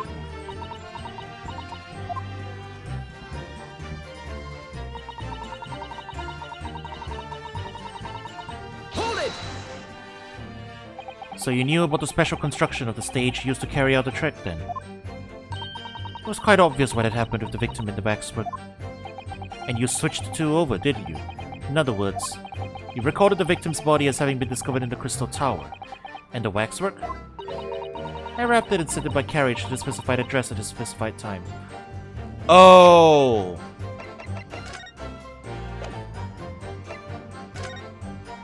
Then why are there glass fragments here? If they were never switched at all, like... I thought this picture was taken after they physically brought this thing over. Wait, or is it? I don't know.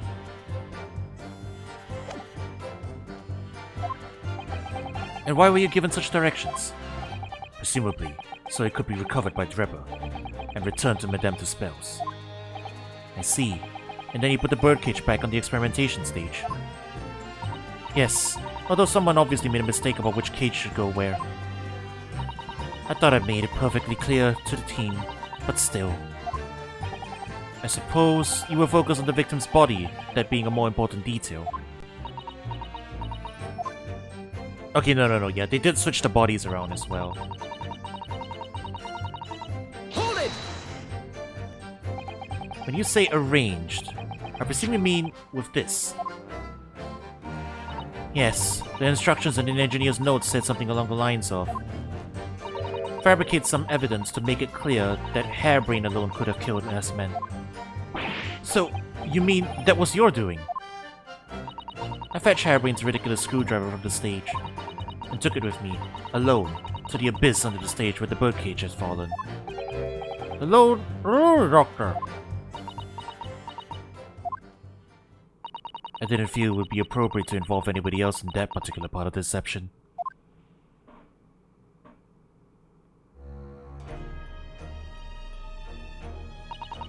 There was a void under the stage where I found the birdcage lying in the dirt.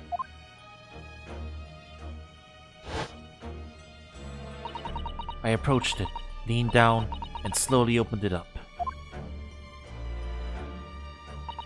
Then, I took the screwdriver in both hands and plunged it into the man's chest.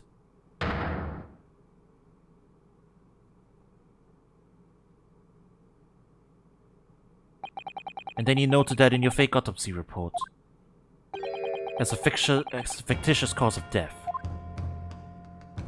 Exactly. So, the actual cause of death was the trauma resulting from the injury from the 30-foot drop.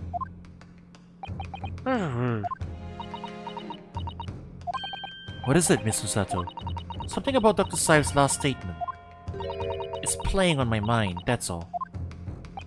Yes, mine too.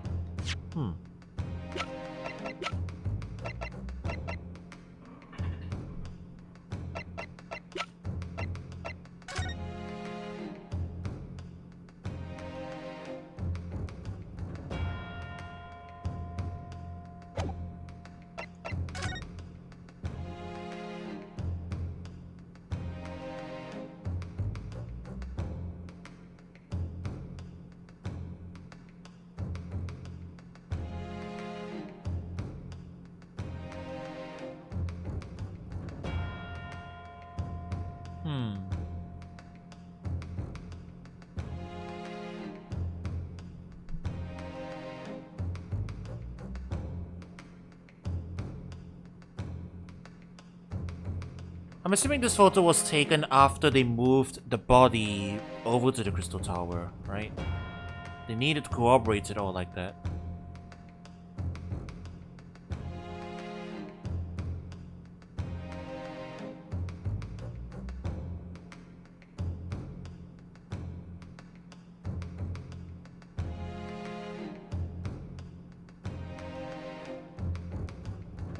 Which direction is the blood flowing? I don't see how that's significant. I mean, it's flowing the way you would imagine it to flow, right? It's flowing down his chest. You can't fake a blood stain. Yeah, it's flowing down his chest though. That's the direction you would expect it to flow if he was lying on his back.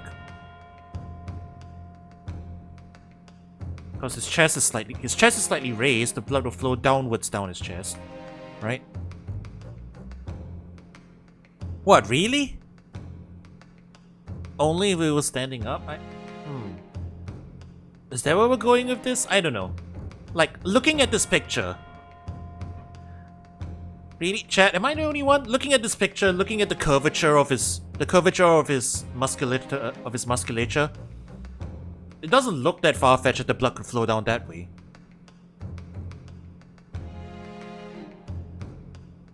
So I said the cause of death was trauma to the head, as it would have been upside down.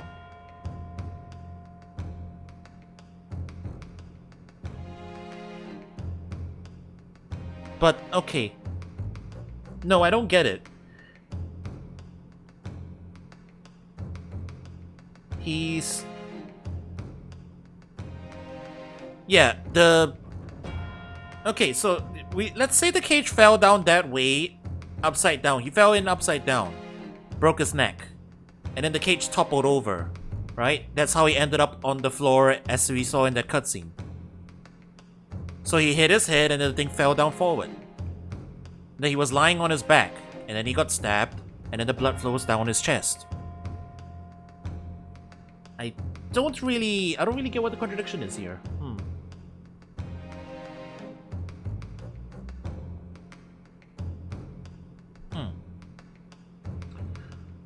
Well, I mean...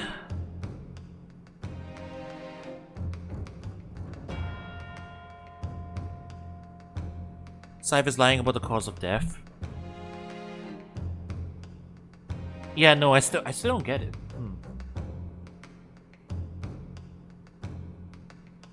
Well, I'll just keep going and see if the explanation clears things up. But no, I still don't get it. Like, chat, I'm not misunderstanding this, right? He fell down and broke his... Okay, so let's assume he did break his neck, right? So the cage fell down in whatever position, upside down, right side up, doesn't matter. Doesn't matter too much. Because, like, after his neck breaks, the cage topples such that he's lying on his back facing upwards, right? As in the cutscene.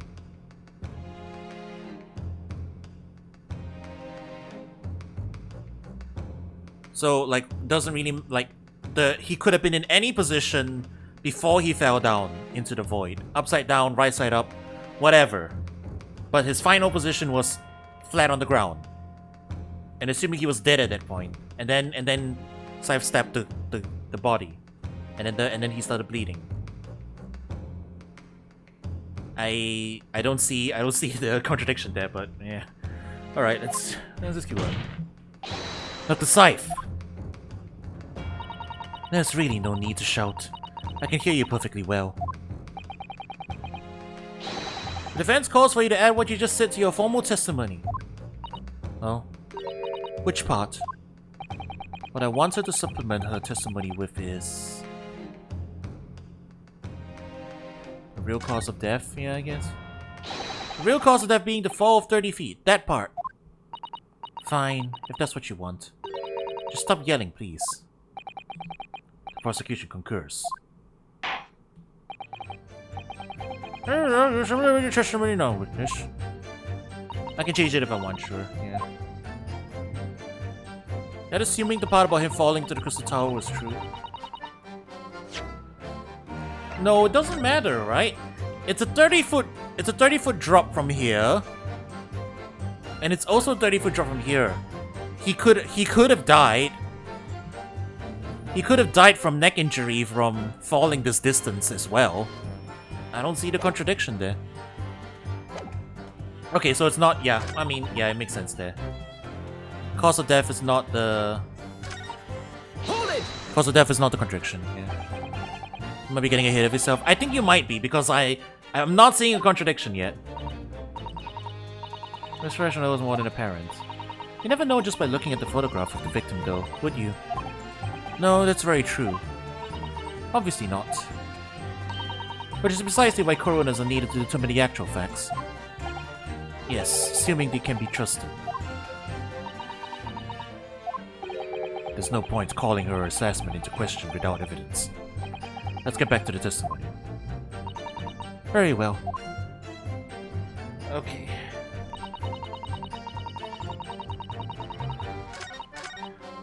Let's we'll swap the other one and let's see if we can figure it out.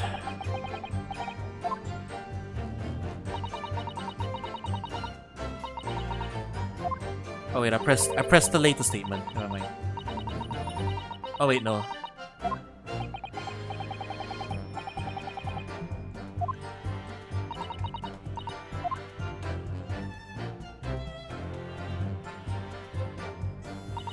I leaned down over the birdcage and opened it up. Then I took the screwdriver in both hands and plunged it into the man's chest. Yeah. He was lying on his back at that time. After that, it was simply a matter of recording the stab wound as the cause of death in the autopsy report. The real cause of death being the fall, of course. I'm sure there's something here in his testimony. I think it would be appropriate. I also decided to change the supplementary testimony she gave before. Okay. Alright.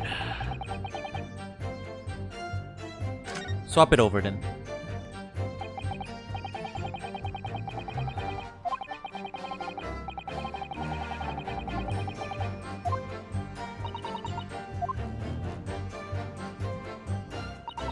I stood over the victim's corpse where it lay in a topple cage and plunged the screwdriver into the chest.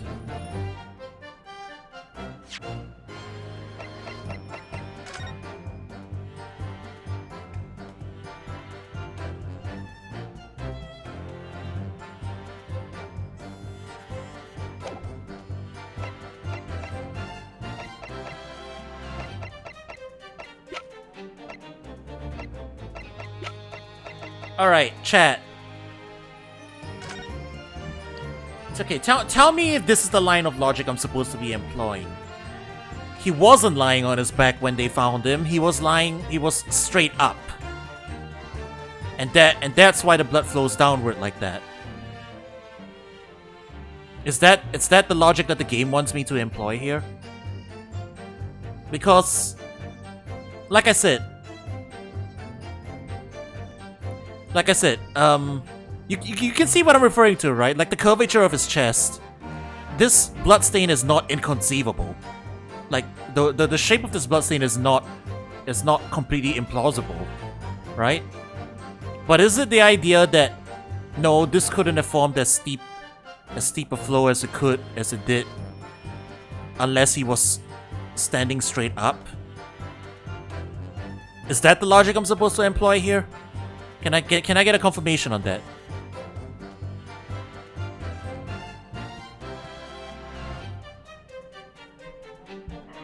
Yeah, I get that's what we're trying to do, but I'm just saying I wouldn't buy the argument I'm putting forward, you know? Okay, like I wouldn't buy the argument that this was upright because of the bloodstain.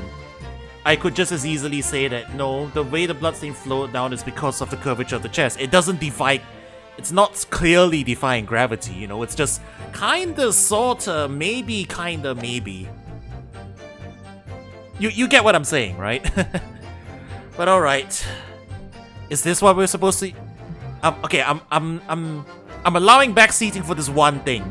Is that the logic? Is that the logic I'm supposed to employ here? Am I supposed to call into question the orientation of the victim because of the bloodstain?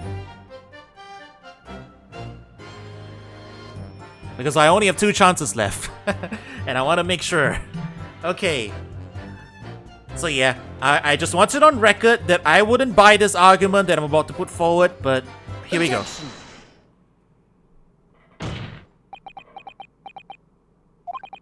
I've got a nasty feeling that this inconsistency points to an extremely uncomfortable truth. Oh, there's your winter culture. Have you lost your tongue? What is a song? I apologize, my lord. Dr. Scythe, in the last statement of yours, there's just one point that seems to defy explanation. Out of it, my learned friend. There's an obvious inconsistency between your description and this photograph, which shows the victim in the birdcage following the events that led to his death. Objection!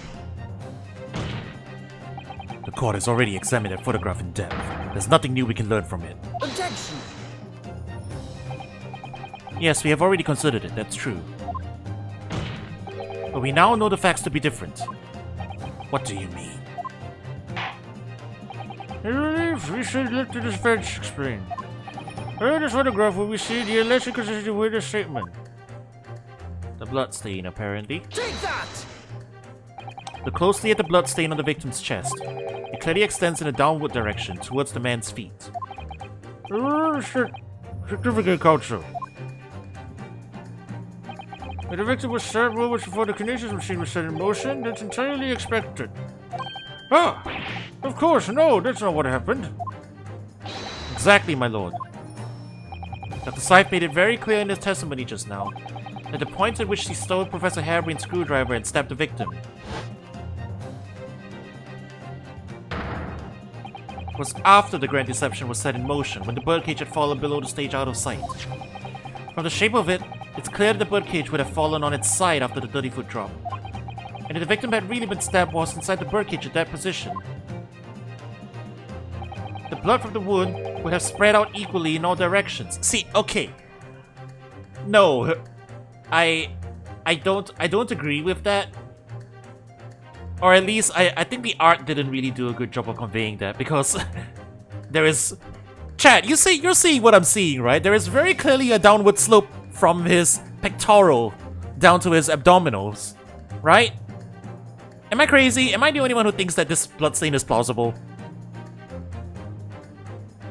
No? Is it just me? Okay, fine, whatever. For it to have formed the longitudinal appearance we see in this picture is inconceivable.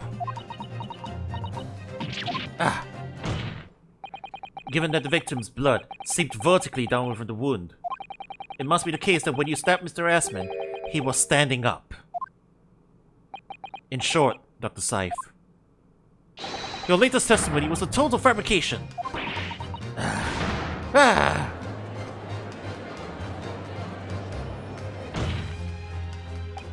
knew it. I was right.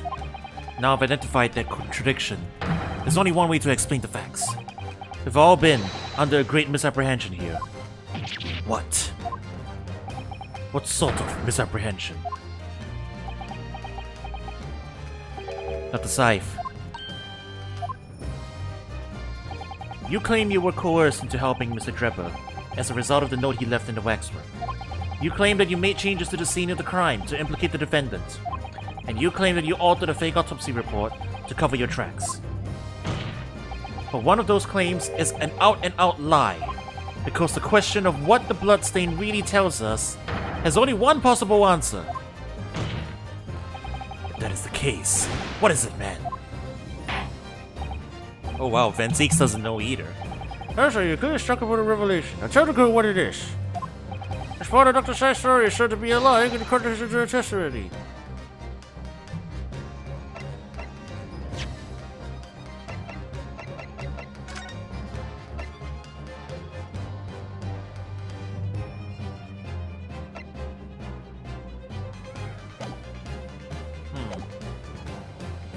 How she was coerced? The stabbing of the victim, the autopsy report. The stabbing of the victim, right? She didn't stab the victim horizontally, she stabbed them vertically. The answer is very simple if you consider the sequence of events. If, when the victim was stabbed, the blood from the wound seeped downwards as it did, you can be sure that the victim must have been either sitting or standing upright at the time. But as you rightly pointed out, the birdcage would have fallen on the side when it fell beneath the stage. Yes, it would. Which tells us that the victim must have been in that position of his own accord. Objection! That's impossible. The man was dead, remember? No, that is the misapprehension.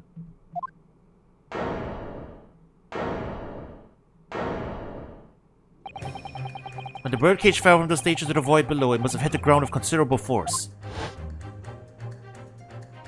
So you're saying he just got lucky? He just got really lucky there?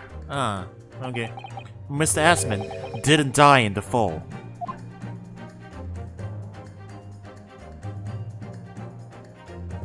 He probably lost consciousness for a while, but when he came round, he got to his feet to climb out of the cage. Just as Dr. Seif appeared.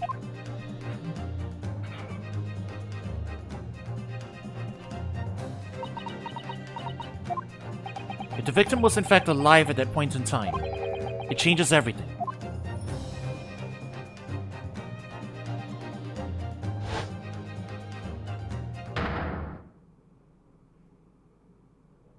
I mean, does it? So she finished the job for him. Mr. Odi Assman's killer wasn't the defendant, Professor Albert Harebreen. Nor was it the mastermind behind the stage trickery, Mr. Enoch Drebber. It was you, Dr. Courtney Seif. Well, I guess semantics, but... I mean, if she was still being... she was still being coerced, right? He wanted him dead? Oh, wait, no. Wait, no. She was just asked to arrange the scene. So she killed him she killed him for her on her own accord. But why? Huh. Okay, why? Huh. This is going places. Kids, what's wrong with you? Have you been taking me for a fool? It was you, was it? You killed him. You hoped that by admitting to being an accomplice in Mr. Drebber's scheme, the trial would end, before you were accused of a far worse crime. Cold-blooded murder. Fair enough. Oh, do shut up. You're so desperate now, you're making all this up. As if I wouldn't do something like that. Objection! I assure you, the defense is not desperate, Doctor. Mr. Naruhodo has established the facts using evidence and logic alone. Ha! Logic. Don't make me laugh. Sadly, your logic has a gaping hole in it. What? What do you mean? I thought it was obvious. A motive, boy. You're lacking a motive. What possible reason would I have to kill Mr. Assman? Assman was involved in any number of criminal activities, from coercion to death to murder. But there is no known connection to Dr. Scythe there. This is a far-fetched. True, there's no obvious motive. But there's still something in the back of my mind. I feel sure I've seen something somewhere that hints at why the coroner might have done this.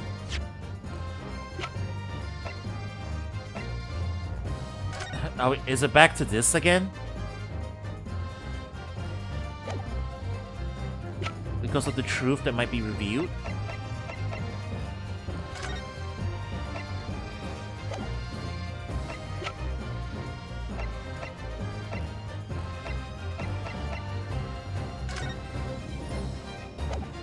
Yeah, I guess that's it. Maybe because he knew it was real, so he was also blackmail maybe? Yes, some might have tampered with the crime scene and concocted a fake report. But murdering someone for no reason is a very different story. Objection! No. When you question what possible reason you could have for wanting to kill Mr. Assman, something did come to mind. What? There's a cousin. I recorded once. Yes, we saw it yesterday, didn't we? Something that seemed strange, but we had no reason to suspect it at the time. There's a particular object that explains why Dr. Scythe would have wanted to kill Mr. Assman.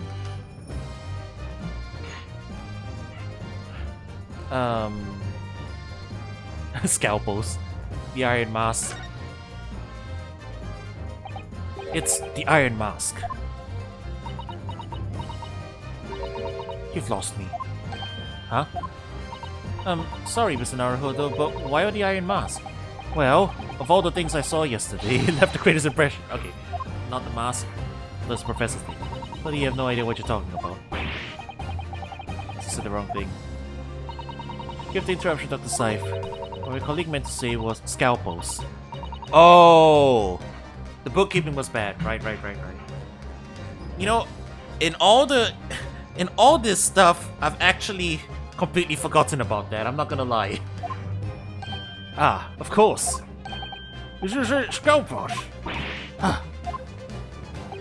It would appear that word has struck a chord, Doctor. You. Come on, out with it. Oh, is that blackmail money? She's been sending payments for blackmail money. It was yesterday when we visited your laboratory. Look at this big thick book here. Here. Ah, it appears to be an accounting ledger. It's a record of the forensic investigation team's spending, I think. Oh, what is it? It's clear that the team purchases various equipment and supplies on a monthly basis, but... well, one entry seems rather strange. Really? In what way? They're buying 500 scalpels every month.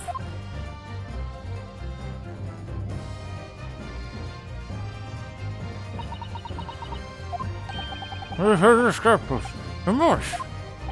At first, I wondered what on earth you could be using that many scalpels for. But actually, I realize now it's not the scalpels themselves that are significant. It's the money for them, disappearing every month from the department's accounts. Asman's criminal organization relied heavily on extortion for its funding, tracing the money from the forensic investigation team's account to find out where it was going would be extremely straightforward.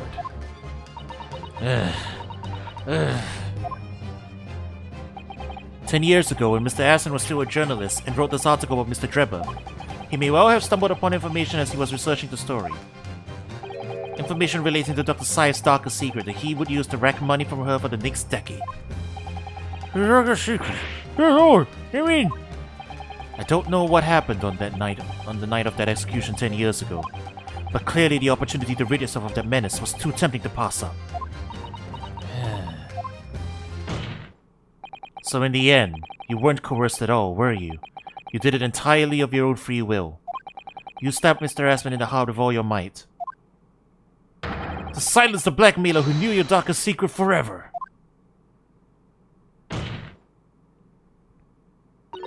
You'll never understand. None of you! What we've had to keep covered up all these long years.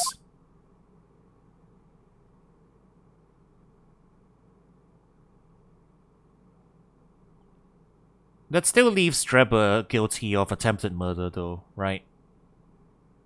He very definitely did an entire plot to try and do attempted murder very heavily. There was a very subdued breakdown, too.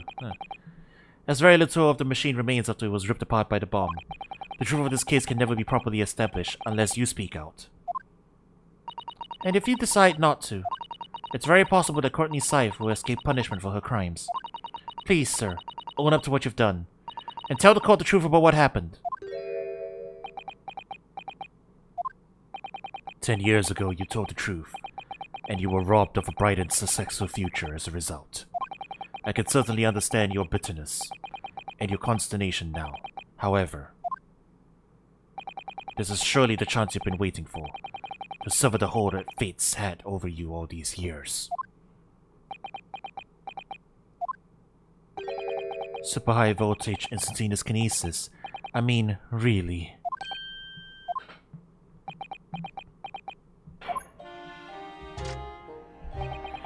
Seattle-brained mock scientists that are the worst, you know. They don't recognize the fact that they don't have talent. They can't even get that right. And so they end up chasing impossible dreams, having unbridled faith in their abilities. They go on and on about their wonderful hypothesis, their stupid eyes shining like a little child's. They make me sick. I kind of buy their foolishness.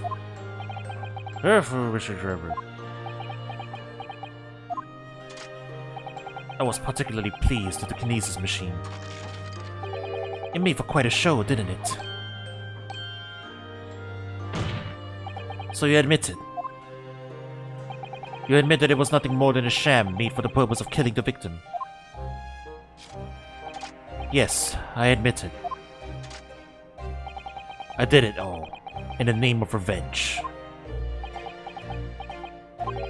Revenge for the future that Mr. Asman's article had deprived you of 10 years earlier. But the revenge you sought didn't stop at Asman, did it? Which is where that very particular waxwork comes in. Yes, I see. The condemned convict that you saw rising from the grave in Lowgate Cemetery 10 years ago. If your account of those events was all true, then obviously Scotland Yard couldn't afford to acknowledge what had happened.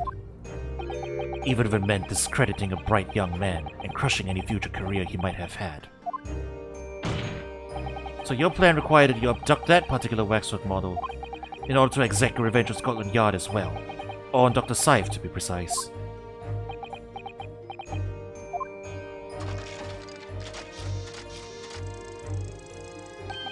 It was a year ago. By some extraordinary twist of fate, Asman turned up in my workshop. He didn't remember who I was, of course. He just wanted to employ my services as an engineer. And he happened to have a paper with him. An article on the front page caught my eye. About the coroner who had handled that bogus autopsy being appointed head of a new forensic team. When I learned that news, my cognitive processes started to devise the plan. What a horrid tale. He robbed me of my future, so I wanted to use the man's own wiles against him. For revenge. And have that rotten Scotland Yard eating out of my hand at the same time. I wanted them all to suffer the same humiliation I'd had to suffer. Damn, he really is a genius though, putting all this together. Wow. Your actions against those who ruined your future were justified as revenge, at least to yourself. Certainly, no one has the right to destroy another's prospects, especially for purely selfish gain.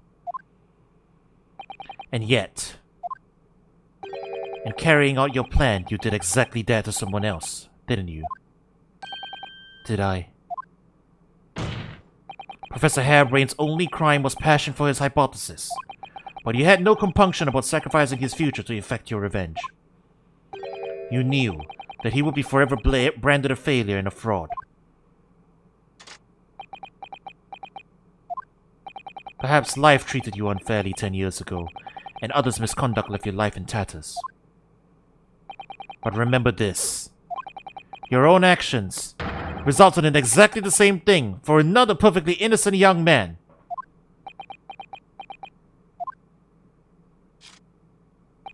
Aye. Aye.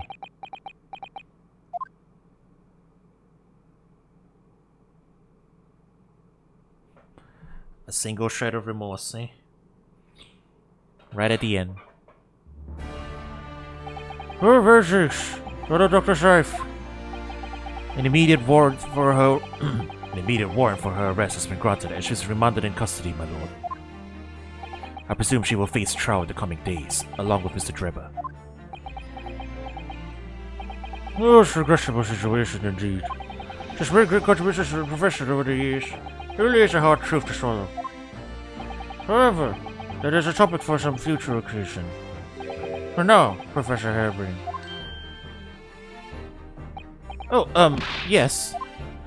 It seems there is a great deal more to the experiment than you realized. However, I think we can assume now that all the study details have been brought to light. This has been a very long and profound trial, but I'm pleased to say you are absolved of all guilt. This whole experience has taught me a very great but painful lesson. Me, this dedicated scientist, this devotee of natural philosophy. I've been selfish and self-centered, and above all, a fool. Professor, I spent my life thinking of nothing but my research, misguidedly believing that I could do whatever I set my mind to, despite my lack of talent. And the worst of it is, in the process, I've caused others pain and misery. Others who are far, far greater people than I. No, Professor, that's not true. What? Don't tar yourself with the same brush as Drebber. What happened was his doing, and his alone. His outcome is his fate, not yours. You're not to blame in any way. Lord Van Zeeks, and the derision with which he referred to you earlier, calling you a fool, talentless even. The man has no idea. To believe in yourself and work your fingers to the bone to realize your dreams, that's laudable, not laughable. No one has the right to deride another for such choices. Oh. Thank you, Baroque. Sir, ladies and gentlemen of the jury. Yes, my lord. It is this court's expectation that you find the defendant not guilty of the charge of which he stands accused. I presume there are no objections. None from me, my lord. Certainly not. This trial has really made me think, but this is the right decision. It's all been proven methodically and rigorously. I have no misgivings whatsoever. What's that? He's done, is he? Is all over? I don't know what's become of the yard these days. I don't recognize the place. Hello. In that case, I hereby pronounce the defendant not guilty! Set off the fireworks! Burn down the Old Bailey! Oh god, we're all dying. We're all dying in this place. We're all burning. Good incident.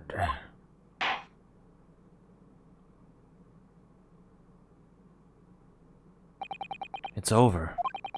That was some trial.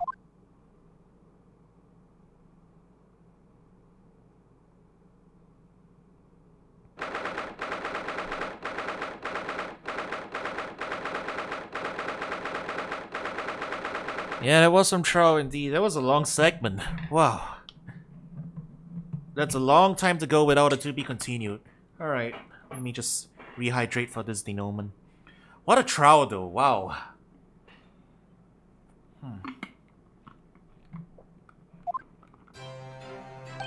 Professor, what a splendid outcome, isn't it? Oh, it is, it is. Congratulations, Professor Harebrain. Mr. Naruhodo, Miss Susato, I am truly beside myself with gratitude. How can I ever thank you enough? I'm just glad it's all been cleared up. That you realized that you were just caught up in a bad situation. Ah, right now you know. If I had that research grant money, I'd give the whole lot to you. Every penny.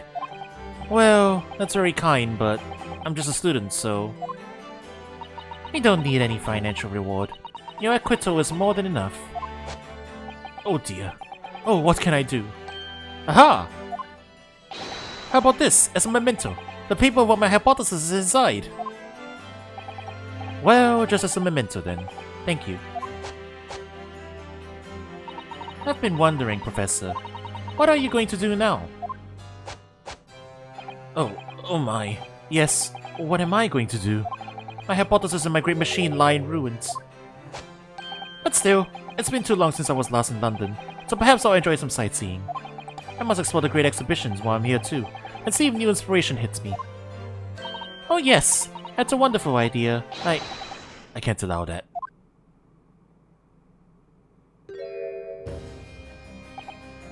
Lord Van Zieks, what are you doing in here? Baroque. Oh. Right, Curse of the Reaper. I'm sorry you had to go through that, Albert. Well, if I'm honest, it was terrifying. You were like a great demon behind your bench there, snarling down on your prey. You're one of the few true friends I have.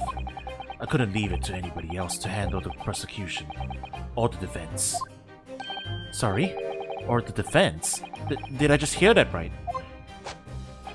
I always knew that you had my best interests at heart, don't worry. How about you show me around while I'm here in town? It's been a long time since we left university. We have a lot to catch up on. Listen, Albert. In a few days, your acquittal will be made official. When that happens, you must head straight to Dover. I'll accompany you. What? From there, you cross the channel and make your way back to Germany. I've already purchased the tickets. But no! Hold on a minute, Baroque. Oh, he wants him to leave the country as soon as possible, huh? Doesn't want him... Yeah, whatever this curse is, he has no idea why his acquitted clients keep dying. I mean, doesn't want this to happen, so he's gonna like, okay, flee the country. What about the Great Exhibition? This is the chance of a lifetime for me. I want to look around. No sightseeing, Albert. Give up on the idea. Sometimes it's hard to see any warmth in those eyes, Baroque. Lord Van Zieks. What's all this about? A necessary precaution. Yes, I think I understand. You do? Well, Iris told me that when you met Lord Van Zieks at his office some days ago, he asked how Miss Natsume was doing. Yes, that's right. I remember being surprised at the time, and thinking it was nice of him to ask. The point is, Miss Natsume is still alive and well, even though it's been more than 6 months now since he stood trial with the Reaper as the prosecutor. Ah, you mean the Reaper's influence doesn't stretch overseas? Those in the Reaper's sights meet their ends days or sometimes months after their acquittal. That's been the pattern up to now.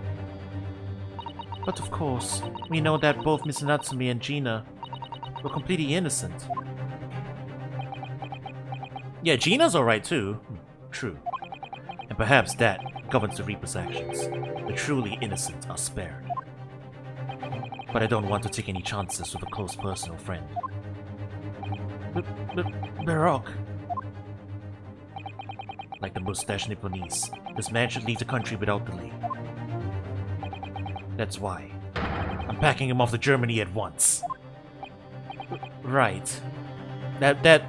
You know what? He's a good guy. It's your friend-shaped package. You know he's saying it. Goodness, was this your intention all along then, Lord Van Zieks?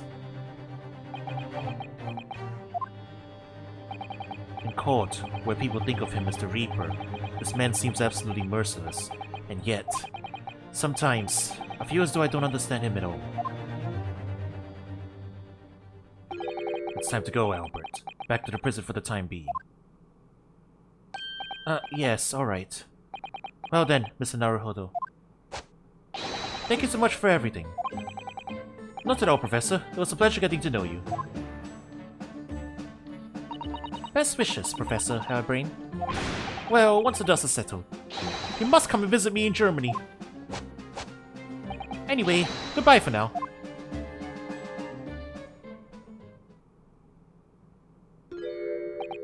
Now, my Nipponese friend. Oh, yes. I thought you'd gone too. We have matters to discuss. Can you spare me some time? You want to talk with me? I'll be waiting in the courtroom in 10 minutes.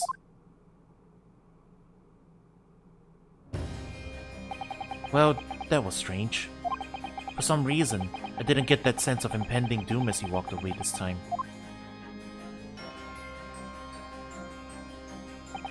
The enigma, Baroque Van Zeeks.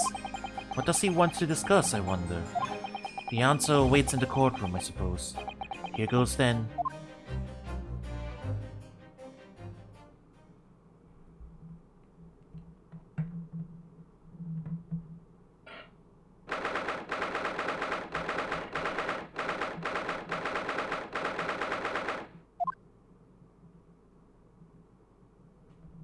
Are we unlocking this thing?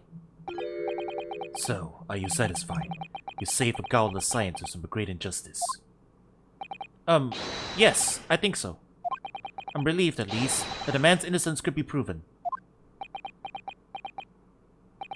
Anyway, I imagine you've been wondering where my animosity towards you Nipponese comes from.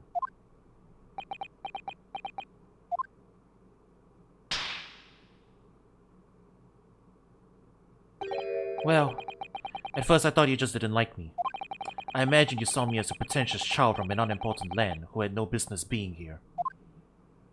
But now, I think differently. You clearly know our ways, so I would guess that some specific incident led to your thorough dislike of my race. Will you tell me what happened, please? The Professor. I thought I'd never hear that name in this courtroom again, to be honest. He took your brother's life. Clint. My brother was Clint Van Zeeks. 16 years ago, when I was still just in my teens. He was already the director of prosecutions and a key member of the judiciary. I looked up to him. He was everything I aspired to be. He was involved in the establishment of justice systems in foreign countries as well. There were exchange programs between Britain and other nations then too, to share knowledge and ideas. As part of one of those programs, 3 judicial students came to Britain from your homeland, the Empire of Japan. Oh, if it was 16 years ago, then one of them could have been my father. Of course. I remember Dr. Mikotoba well. I had no idea. I was a minor at the time, training at the prosecutor's office. One day, Clint introduced me to the 3 visiting Nipponese. So, you've actually met my father? He and his colleagues were polite and amicable. They were adept at their work and exacting in their standards.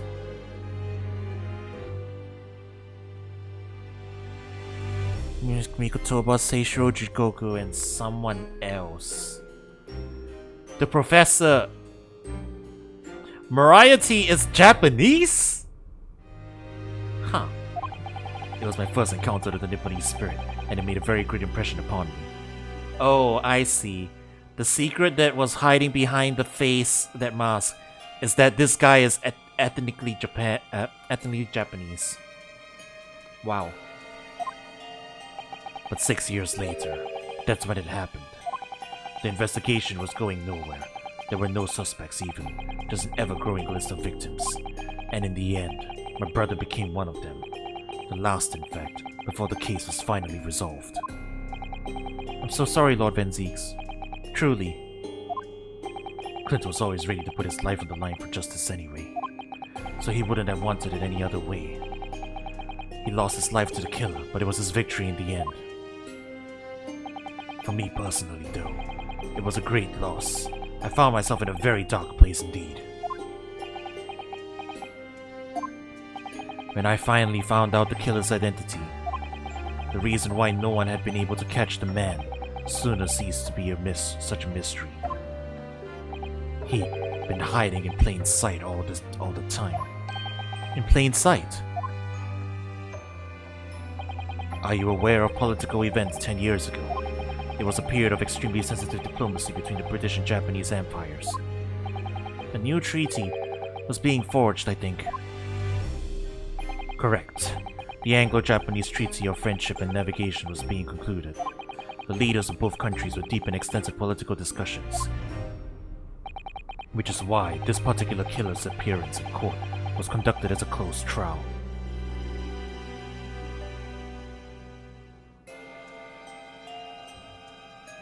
I should have made that connection to 1-1.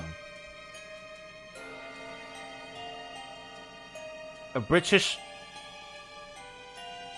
man was killed on foreign soil. Well, a British man was killed and a Japanese man accused. In a closed trial. Whoa. It all comes full circle. If the British public had known the identity of the killer, not only would the treaty have been in jeopardy, but our two nations could very well have ended up at war. What? A war? Between Britain and Japan? But that would mean... Oh my! You mean to say that the professor was...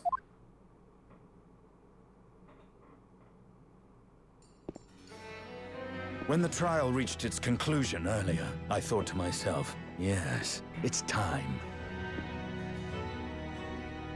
Damn, I actually have his voice pretty well down. Time for you to come face to face with this hideous monster. I borrowed the key for the mask from the proprietress of the Waxwork Museum. So see for yourselves now. Confirm it with your own eyes. The truth that's been hidden this past decade.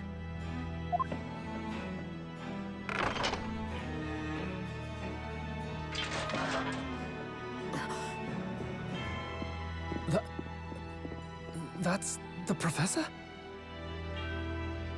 Yes, that's him. Until now, the thought never even crossed my mind. That the mass murderer, whose crimes shook Britain as never before. I have no idea who that is. Was Japanese. Wait a minute. That face. I feel as though I've seen it somewhere. It's strangely familiar.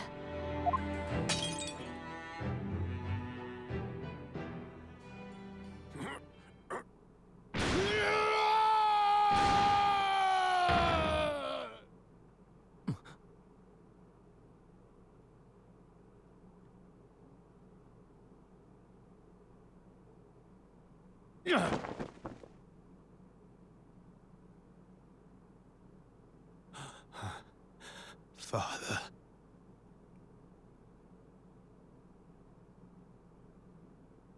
What? What? Father?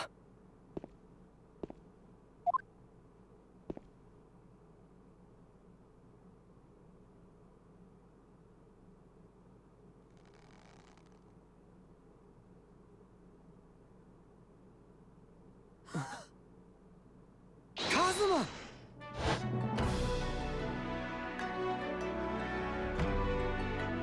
My best friend, Kazuma Asogi. After a whole year, finally his memories returned.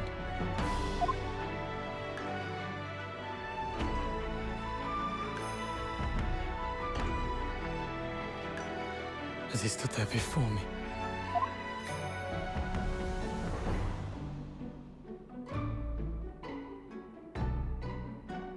Ryunosuke. The return of the great departed soul, huh? Hello again. my friend. Kazuma-sama! Judicial Assistant Mikotoba.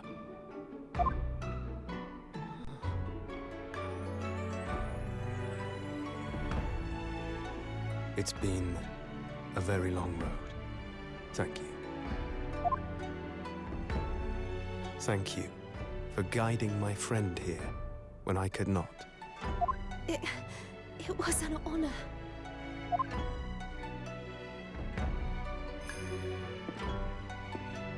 I knew you wouldn't die that easily. Kazuma. I owe you thanks, too, for taking good care of that in my absence. Oh. Karuma, the great blade of the Asogi clan, passed down through the generations.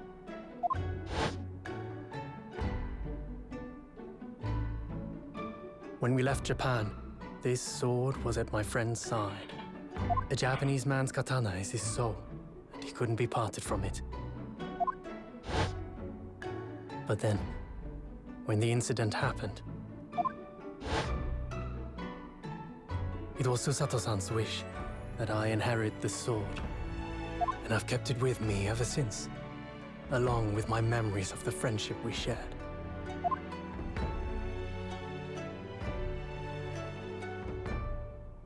With this by my side, I always felt that you were watching over me somehow.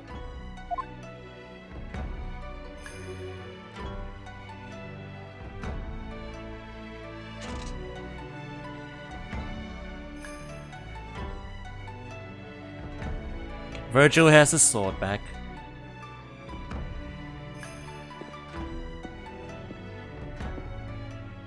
I've made it. At last. Father. Are you saying...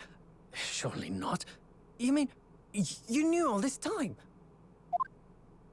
I'm looking at it. But... I still can't believe it. This mass murderer is Kazuma's father.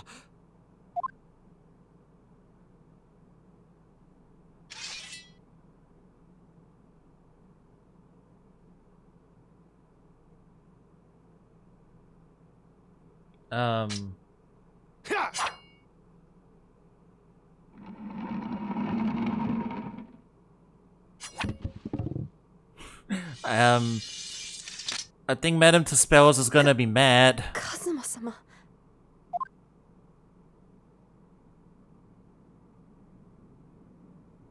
Ryunosuke, we have much to talk about, but now is not the time.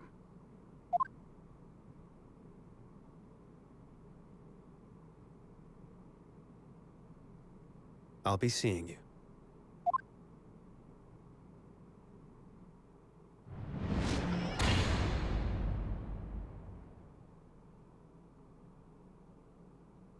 That's all Kazuma said. Before he turned and left us there, in the courtroom. And where's Van Zeke? Is he just standing awkwardly off in the corner? With his foot up? Oh, never mind. Here he is. So he's a living after image of the man who took my brother's life, is he? Yes, Kazuma Asogi, my best friend. 3 months ago, when Lord Strongheart introduced us, I had an inkling there was something there. Some connection. But why did Lord Strongheart do that? Why did he make Kazuma Lord Van Zeke's apprentice? And when he was suffering amnesia too? The man was apprehended, even executed. But his legacy just won't die.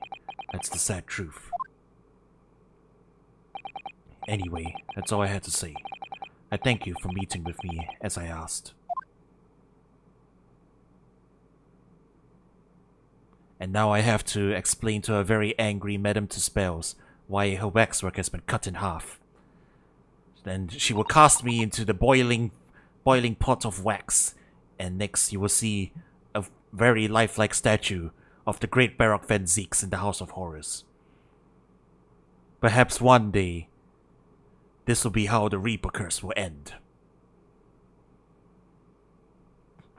10 years ago, my grandmother took me to the railway station. We were there to meet my father from the train. For me, it was the first time I'd ever seen him. Poor Susato-san. All this is tied up with painful memories for her too. She's never talked about this with me before though. It took time to adjust to having father around, but just when I was starting to get used to it, he called me into his study one day. He told me that a great friend of his had passed away in London, and that the friend had left behind a son, a boy 7 years my senior. Father told me the boy had made a promise to his late father, so he was studying to become a defense lawyer. I wanted to help, so I studied to become a qualified judicial assistant. As I'm sure you've worked out, that young man's name was Kazuma Asogi. So you see, that's how he and I met.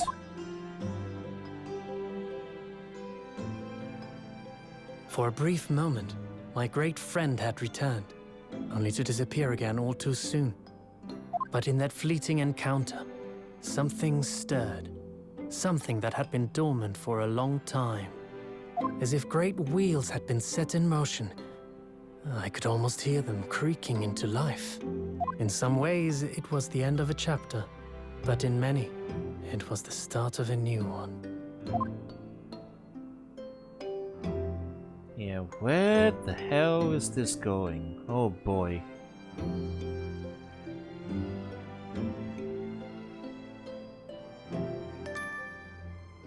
The demasking. Oh wow, we got an achievement for it. Wow. The drama is certainly getting heavy. Getting to some juicy stuff now. Alright, chat. That was a long session. I'm a little tired, but I hope you guys enjoyed it. I definitely enjoyed it myself. I'm gonna go sit on all the information we were just given and think about it for a little bit, okay? Alright.